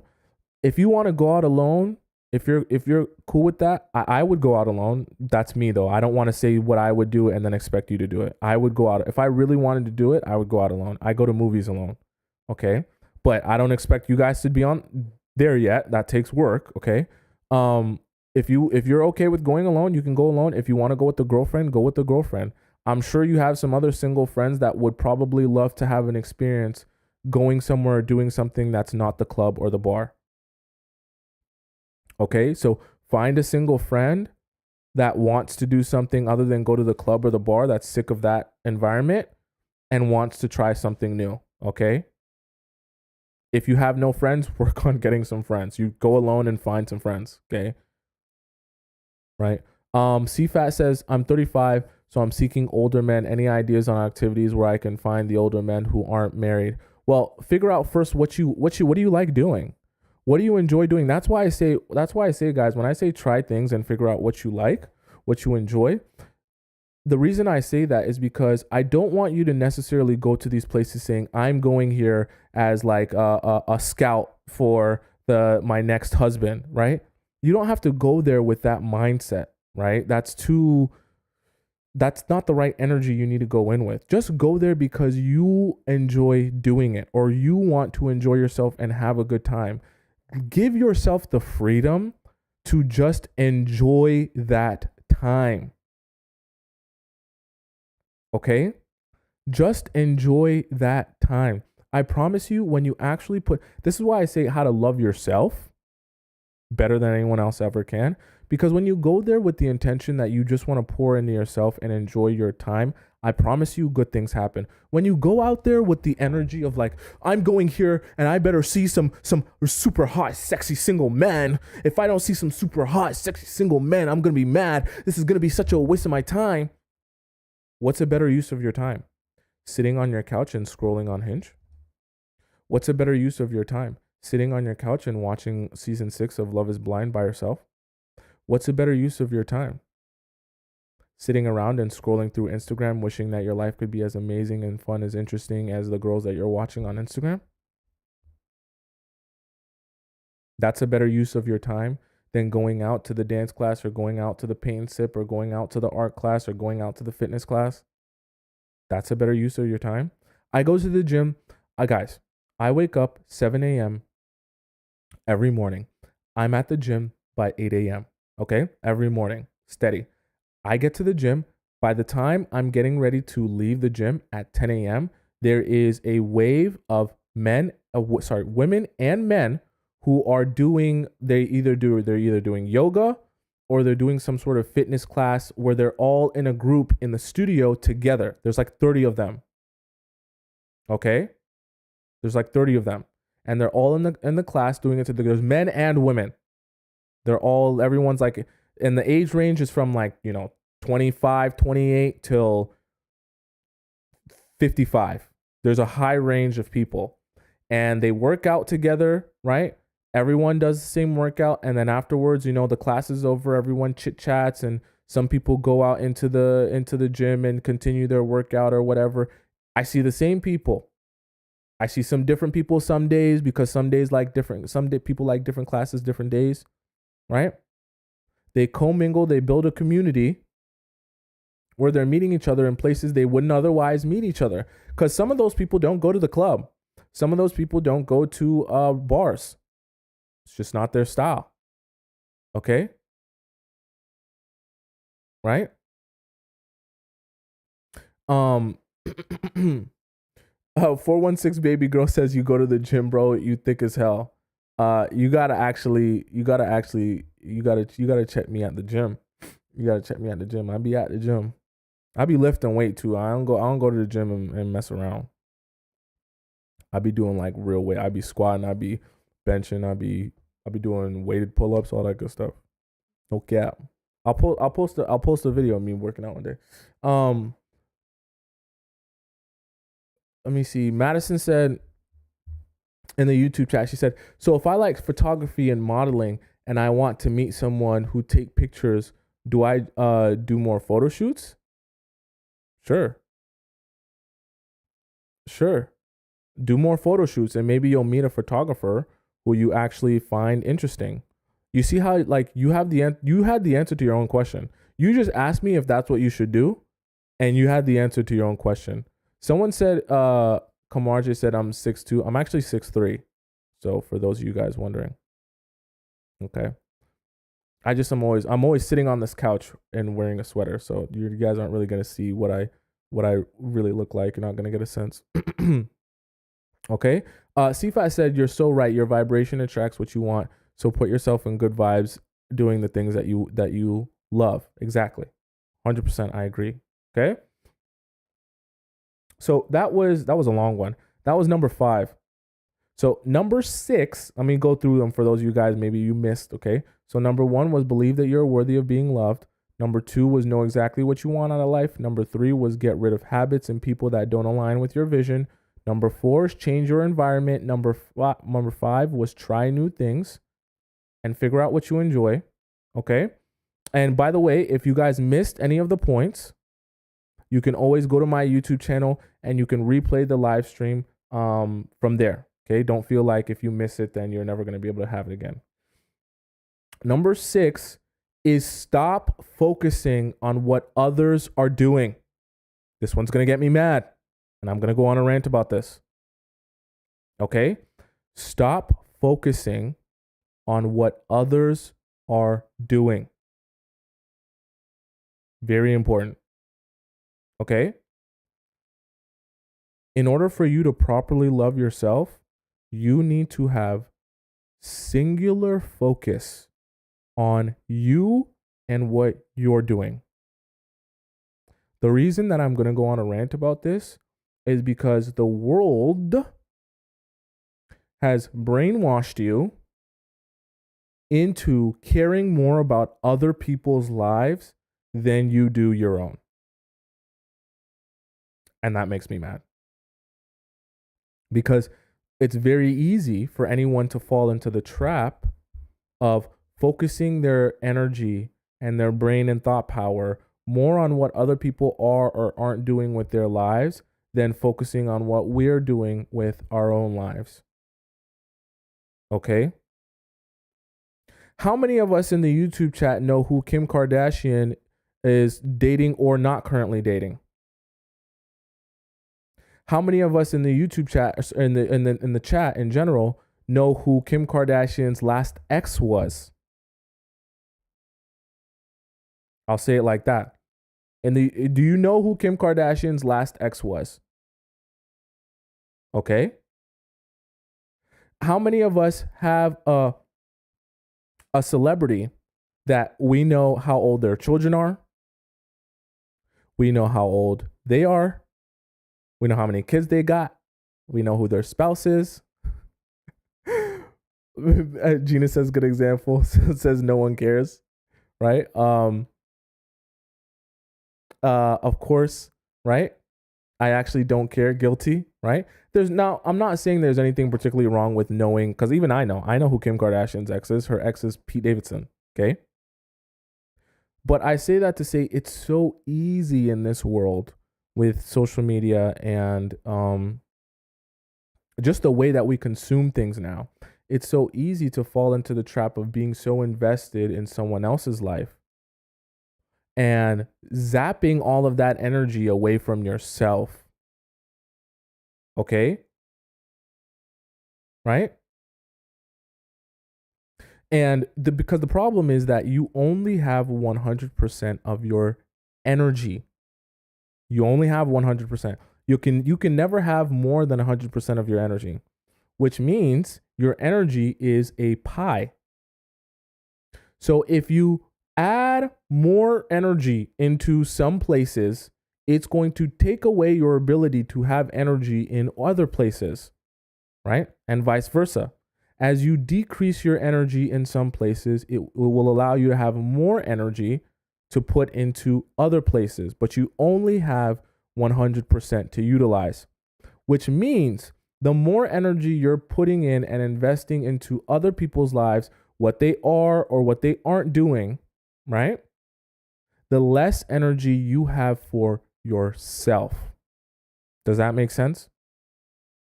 And if you don't have energy for yourself, how can you possibly love yourself? That takes a lot of energy. Okay? So all this, the reason I say that it grinds my gears and it gets me upset is because nowadays, the first thing people are doing when they get on social media is they're looking for something to put their energy into, care about, for something to trigger them, to strike an emotion in them that they can be invested in, right? Even in a negative sense, right? There is no person who will comment and type more and write more paragraphs and write more think pieces about something that makes them angry or something that they're outraged about or something that they totally dislike. Oh, this is an outrage. I can't believe this. How could you do this? Why are you doing this? What's wrong with you? How dare you? Right? Spend all day. I can't believe they would do that. This is ridiculous. What's wrong with you? You're the worst. Oh my God. All of your energy put into what someone else is doing with their life. And you know who suffers? You do. Because all that energy focused on what they're doing with their life truly and honestly has no effect on you. Truly and honestly. Truly and honestly, it has no effect on you or the course of your life. But you're putting your energy into it and your focus on it instead of actually thinking about how to solve your own problems. Do you understand what I'm saying? You're thinking about what other people are or aren't doing and you're getting outraged about that instead of focusing that energy, because you only have 100%, on how to solve your own problems, on how to work on the things that you need to work on how to fix your own issues and situations.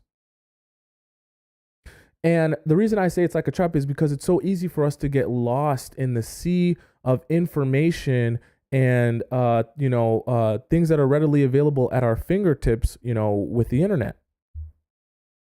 Very easy to get lost in that. Where we're spending all our time consuming, and we sit back and we're like, honestly, I don't even know what I took from that. How many of you, let me know, because it's happened to me. I know it's happened to me. Let me know in the chat. Have you ever spent an extended period of time or like a whole day where you're just kind of like passively scrolling almost all day? And you kind of think back on the day, if the day ends or the next day, you look back on the day and you're like, I haven't done anything. Or you can't even think of anything you saw in the whole process of you scrolling. Like you can't even say anything that you put to memory of like hours of you scrolling and like watching different things. You can't even put to memory a single like one thing, thought or idea that you saw or absorbed. It just feels like 4 hours, 5 hours went by and literally I have nothing to show for it. I can't even tell you what it was I really consumed, because it was such a passive experience that my brain was almost turned off. Right? Someone says it's so scary. It's true. And like I say, I know that I'm the friend of you guys. Like I make everything way deeper than it feels like it has to be. But I'm telling you, like, this is real. This is so real. This is so real. It so quickly, in an instant, right?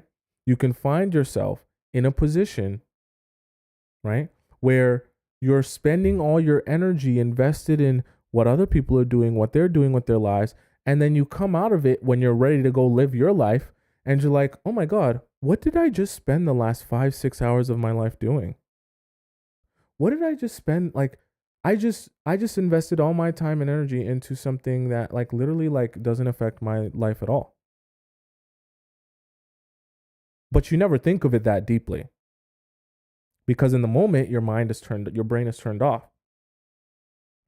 But that's the problem. Your brain is turned off. I want you to start thinking about you, and I want you to put down the phone, put down the Instagram, because I know, trust me, I know this is the three-headed monster that's really jerking a lot of you, okay? The three-headed monster. Snapchat, Instagram, TikTok. That's all If I deleted those three for most of you guys, you would be shocked at what you could get done in a day, or what you would even like, where your brain and your mind would even go. So, YouTube too. YouTube, you can learn stuff though. So I don't like to mention YouTube as much, because YouTube is not as much of a passive experience. YouTube is more of like a conscious experience. Everyone has their app too. Me, my number one time waster app is Instagram, by far. If I delete Instagram, I can get so much stuff done in a day. If I have Instagram on my phone the entire day and I'm checking it, I will get nothing done. Nothing done. I don't have the same problem with TikTok. I don't have the same problem with Snapchat. I never use Snapchat. I've had Snapchat since Snapchat was made, and my Snap score is 40,000. Okay, I've never had an issue with Snapchat. I've also never really had an issue with, despite me posting a lot, I've never really had an issue with TikTok. My issue is Instagram. That's where I'll spend the most time wasted. My screen time on Instagram used to be, I'd probably say maybe 5 to 6 hours a day. Nah, maybe I'm capping. But like 3 to 5 hours a day. Like it was insane. And I was creating content on there for a little bit. And then there was a break that I took in the process of me losing a whole bunch of weight. But then even still, now, Cherie says, what do you even do on IG? Nothing. I promise you nothing. By the time I finish scrolling on Instagram, I haven't watched anything of value. Waste of my time and life. Literally draining my life away. Anyone that I want to contact or a friend that I want to keep up with on Instagram, I have their number. Everyone else, irrelevant. Okay? The people, the creators that I really enjoy, I watch them on YouTube for most of them. Right? That's where I'm usually getting real information that's valuable and like I'm actually searching stuff out. Instagram is such a passive experience for me that it wastes a whole bunch of my time. And I know obviously some of you guys are watching me on TikTok, so for some of you guys it might be TikTok. But it would be really good and smart. Obviously you're with me here, so we're learning something, which is good, as opposed to just passively scrolling, which is bad. Okay? Because you're spending a lot of time and energy invested in something that's not really paying you back whatsoever. Truthfully and honestly. This is why I said I'm gonna be the only content creator telling you about how if you're consuming too much, it's gonna hurt you. Okay? I'm just trying to tell you the truth. Because you'll be shocked about where your mind will go when you actually can sit down in a quiet room and just think. How many of you guys, be honest with me, do you spend any time in the day in just complete silence, sitting and think? Any time at all in the day, just complete silence, just sitting with your thoughts. Anytime during the day do you spend? Okay, Kalira says yes. Liam says no. Okay, Melina says in the shower. Not in the shower. Not in the shower. I'm talking about outside of the shower. Do you spend any time in the day just in complete silence? Cherie says never, to be honest. The thing is, I've seen everything. I know some people that they get in the shower, they got music, they're getting ready, they got music, even if it's just playing on their phone. They go to bed, and I'm not talking about going to bed either, right? They go to their bed, they listen to ASMR, they wake up, music, they're studying, music, something in the background. I know someone who can't even cook unless they have TV on in the background. Okay? And I'm saying that not to diss, because trust me, I've been there before. I'm not a better human than you. Okay? I'm not saying that to diss. I'm saying that to help you understand there's so many amazing things and places your brain can go and your mind can go, especially when it comes to solving your own problems, when you actually have some silence where your brain can process information and think about solutions to your problems. Right? A lot of you guys, even those of you who are having relationship issues or issues with these men that you're talking to, or these men that you're in situationships, or ideas on how to find a good man, you'll be shocked if you sit down in some silence, you can actually start thinking about good ideas that are solutions to the problems you've been having. Melina said, bro told us to think. I know a lot of times the things that I say and the answers I give you guys are going to feel like the easiest, most common sense things ever. But in reality, the reason that they're so common sense and seem so easy is because those are the real answers, right? But it's uncomfortable to admit those as the answers because they're uninteresting, right? A lot of times people want you to tell them that, hey, the answers to your problems are clicking your heels 3 times and taking this magic pill and this magic potion. And if you mix them together in exactly this remedy, Everything in your life is going to be transformed. And the secret is that everyone who's famous and sexy and hot and desirable has taken the same magic pill and magic potion. So if you just take the magic pill and the magic potion, you'll be just like all the famous celebrities who are sexy and hot and desirable. No, actually, the real answer is much simpler than that and a lot less interesting. But you don't want to hear that answer because you don't want the answers to your problems to be that simple. Because if the answers to your problems were truly that simple, you'd actually have to take accountability for the fact that you just haven't been practicing those very simple concepts. You see, because there's comfort in feeling like the answers to my problems are outside of my control, and there's some magic potion or some magic pill that I don't have access to. The answers to my problems are super complicated and complex. There's no way I'll be able to solve them. There's comfort in that. Because now, when things don't work out, now when I don't have the relationship that I want, now when I'm unhappy with my life, I don't have to blame me. I can blame everyone and everything else. I can also blame it on the unfortunate fact that I don't have the same resources or magic pill or magic potion as the rich, sexy, famous, hot, amazing, desirable people do.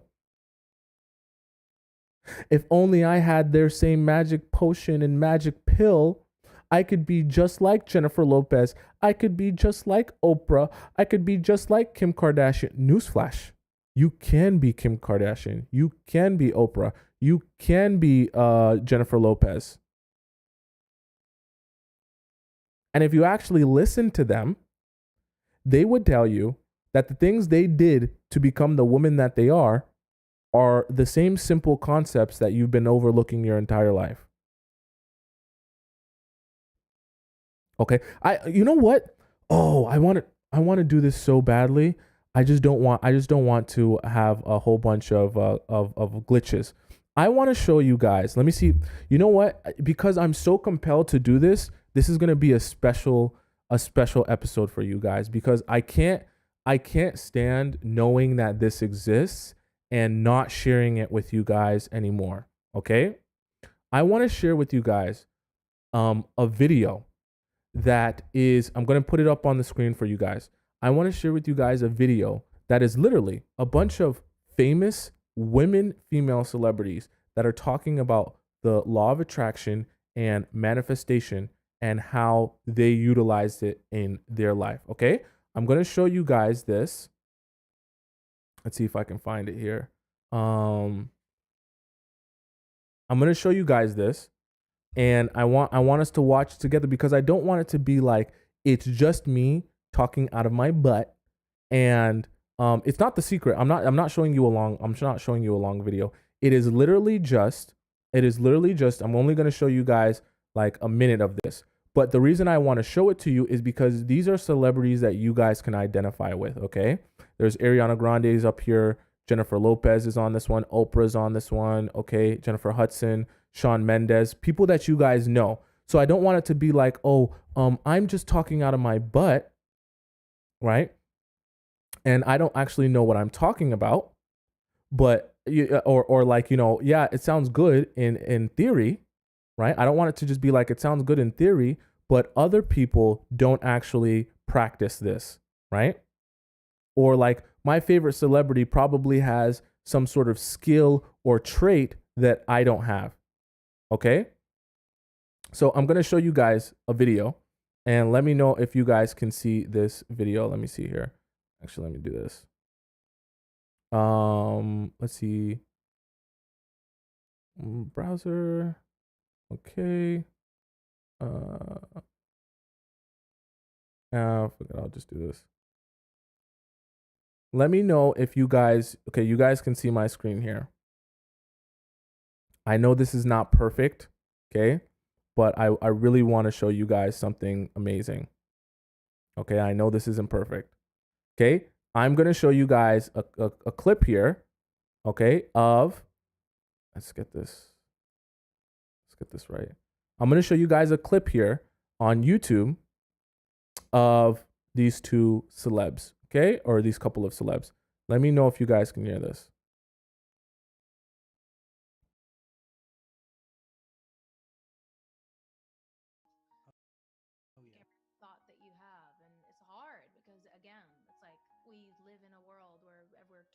ourselves constantly. So it's like, it's really hard, but it's like every single thing I think that you think about yourself and others and how you react to things, what you choose to think about, what you spend time talking about. It's like, I think it all plays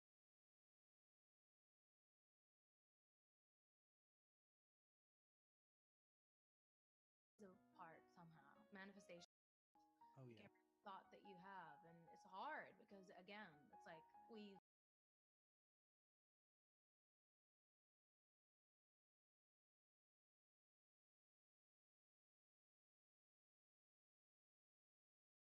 Oh like yeah. every thought that you have, and it's hard because again, it's like we live in a world where we're taught to hate ourselves constantly. So it's like, it's really hard, but it's like every single thing I think that you think about yourself and others and how you react to things, what you choose to think about, what you spend time talking about. It's like, I think it all plays a part somehow. Manifestation, like if we're going really there. But my mom always taught me that if I want something, it can happen. Like it's absolutely possible, and You guys to want it never louder? act like it's not.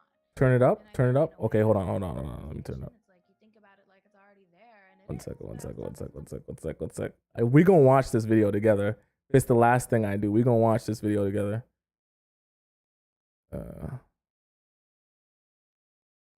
let's see. Let's turn.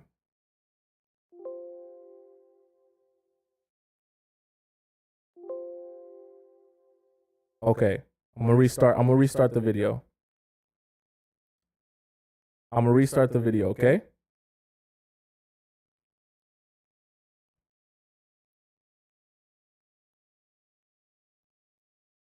Oh like yeah. every thought that you have, and it's hard because again, it's like we live in a world where we're taught to hate ourselves constantly. So it's like, it's really hard, but it's like every single thing I think that you think about yourself and others and how you react to things, what you choose to think about, what you spend time talking about. It's like, I think it all plays a part somehow. Manifestation, like if we're going really there. But my mom always taught me that if I want something, it can happen. Like it's absolutely possible, and to never act like it's not. And I think in a way that's kind of manifestation. It's like you think about it like it's already there, and it is. But I was taught that since I'm 4 years old. I was 4 years old and they called 411 to ask the lady who worked at the front desk at Universal if I could audition for all that. And then I was on Nickelodeon. That was like my first, you know, Yes, I yes, it is true. I do think it's real because I think Yeah. that that's how I'm here at all. I heard that you tell yourself sometimes you're doing good, baby. Yes, you got to. Yeah. You have to, because there's another little voice that's going, "You're not doing good enough." Yeah. So the outside voice has to go, "You're doing good." What's your personal mantra, Jen? I have so many affirmations that I do. Sorry, wait. And Hold I've on done one second. affirmations One for a second. One long, long second. time. I feel like On YouTube, they said they can't. Can you guys hear anything on YouTube? You guys can't hear anything on YouTube? I wanted to make sure you guys could hear something on YouTube. On TikTok, you guys could hear, right? On YouTube, you can't hear anything? Let me see if I can. Let me see what I could do here. I want to make sure everyone can hear.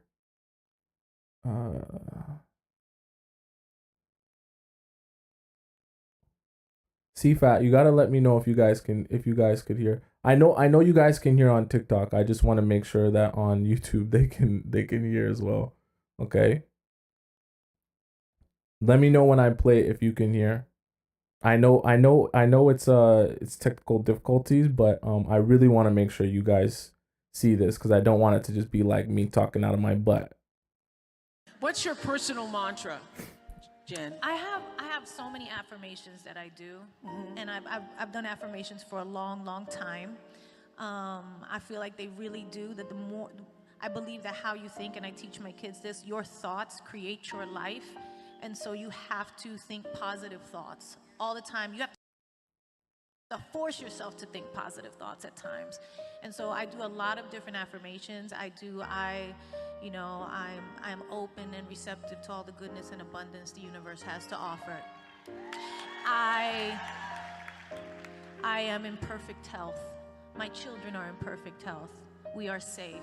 We are whole. I am whole.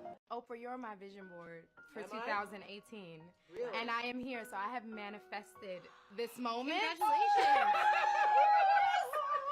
Do you even have a vision board? And if so, what type of things are on it? Wow. Yeah. Oprah. I don't vision board anymore because I am a powerful manifester. And I know that, and I know how to do it without physically putting it on. We were like, what if we...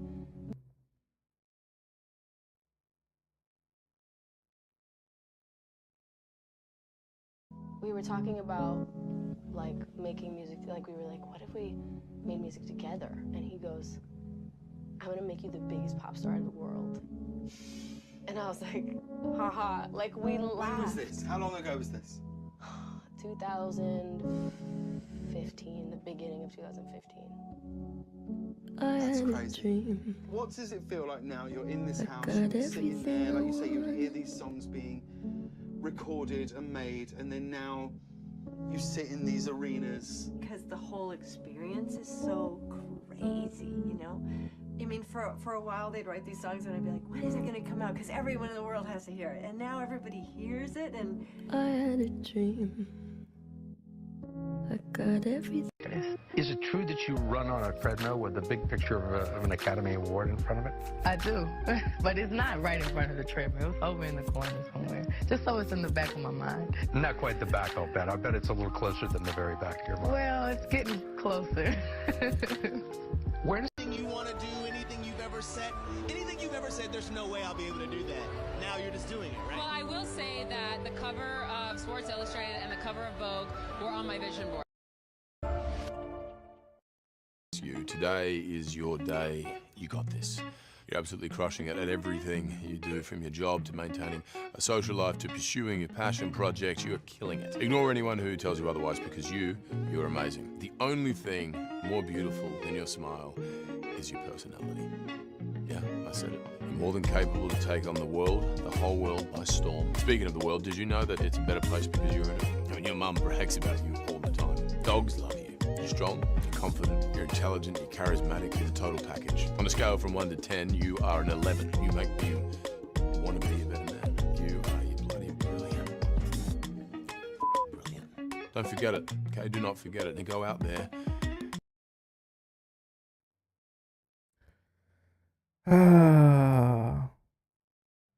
So, how do you guys... Hold on, let me make sure there's no echo. Now, after watching that,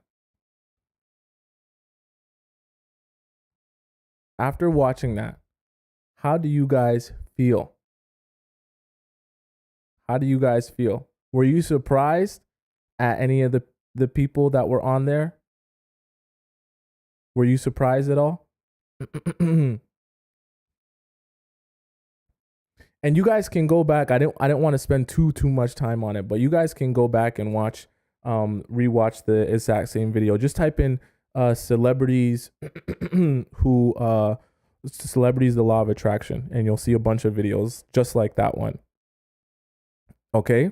And the reason I was so I felt so compelled to show you guys that, and I know for some people, well, you know, you when you hear that, you're just kind of like, oh, this is unimportant. You know, I'm scrolling past. I thought he was going to tell me how to get a guy to text me back in 30 seconds. But I know that for some of you, it can be really impactful, because I know I sit here and talk to you. And so it can kind of feel like dad talk after a while, where it's just like, you know, I'm talking to you. But you're like, is this really true? Is this really how people do it? Is this really what happens behind the scenes? And it doesn't feel like it's necessarily the truth. It just feels like something you're supposed to do. But I feel like it's so much more impactful hearing people talk about the exact same things that, you know, you hear me talking about, that are already super successful, and hearing them talk about something that, like, now that you have a better understanding of the concept, you're like, oh my God, like I totally see what you're saying.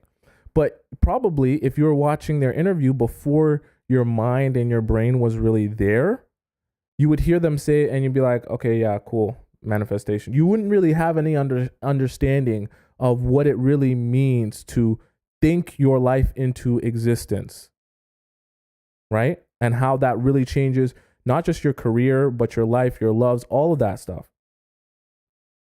Okay, that's why I love showing you guys this, and maybe tomorrow I'll do a better version of showing everyone this where there's no glitches or anything, because I feel like that's even more powerful than just hearing me say it, especially hearing it from the women, because it's easy to look and scroll on Instagram and be like, oh my God, look at Jennifer Lopez looking amazing again, and all the guys want her. I wish I could be Jennifer Lopez. I never feel like I could ever be Jennifer Lopez. And Jennifer Lopez is in interviews telling you how she became her and what she does on a daily basis to feel like her, to have her aura, to be the woman that you look and you're like, oh my God, I would love to be like Jennifer Lopez. She's literally telling you what she does and how she does it. And it just so happens to be the same things that I'm communicating to you. This is where, as you start to become more tapped in, right, you'll begin to see it all around you. And you'll be like, oh my God, the entire time, this stuff was the key to the universe and my life. I wasn't ready for it yet. I just didn't know it yet. Right? I just didn't know it. I wasn't there yet. But now that you get it, now that you see it everywhere. And you start to understand, oh my God, none of this stuff that people, Illuminati, all this other, he sold his soul, this and that. None of that stuff is actually what got them to where they are. It was the power of manifestation and how their thoughts became their reality, and their thought energy combined with their physical energy of actually taking action gets you wherever you want to go. Right? Someone said, I don't want to be like Jenny, not from the block, but I know what you mean, right? Even if that's why I tried to show you guys multiple people. There was Oprah on there. There's Jennifer Lopez, even Jennifer Hudson, I think, was on there with Oprah. And then at the beginning, it was Ariana Grande, because I know all you guys like Ariana Grande. I'm assuming that's an assumption that most of you guys like Ariana Grande, right?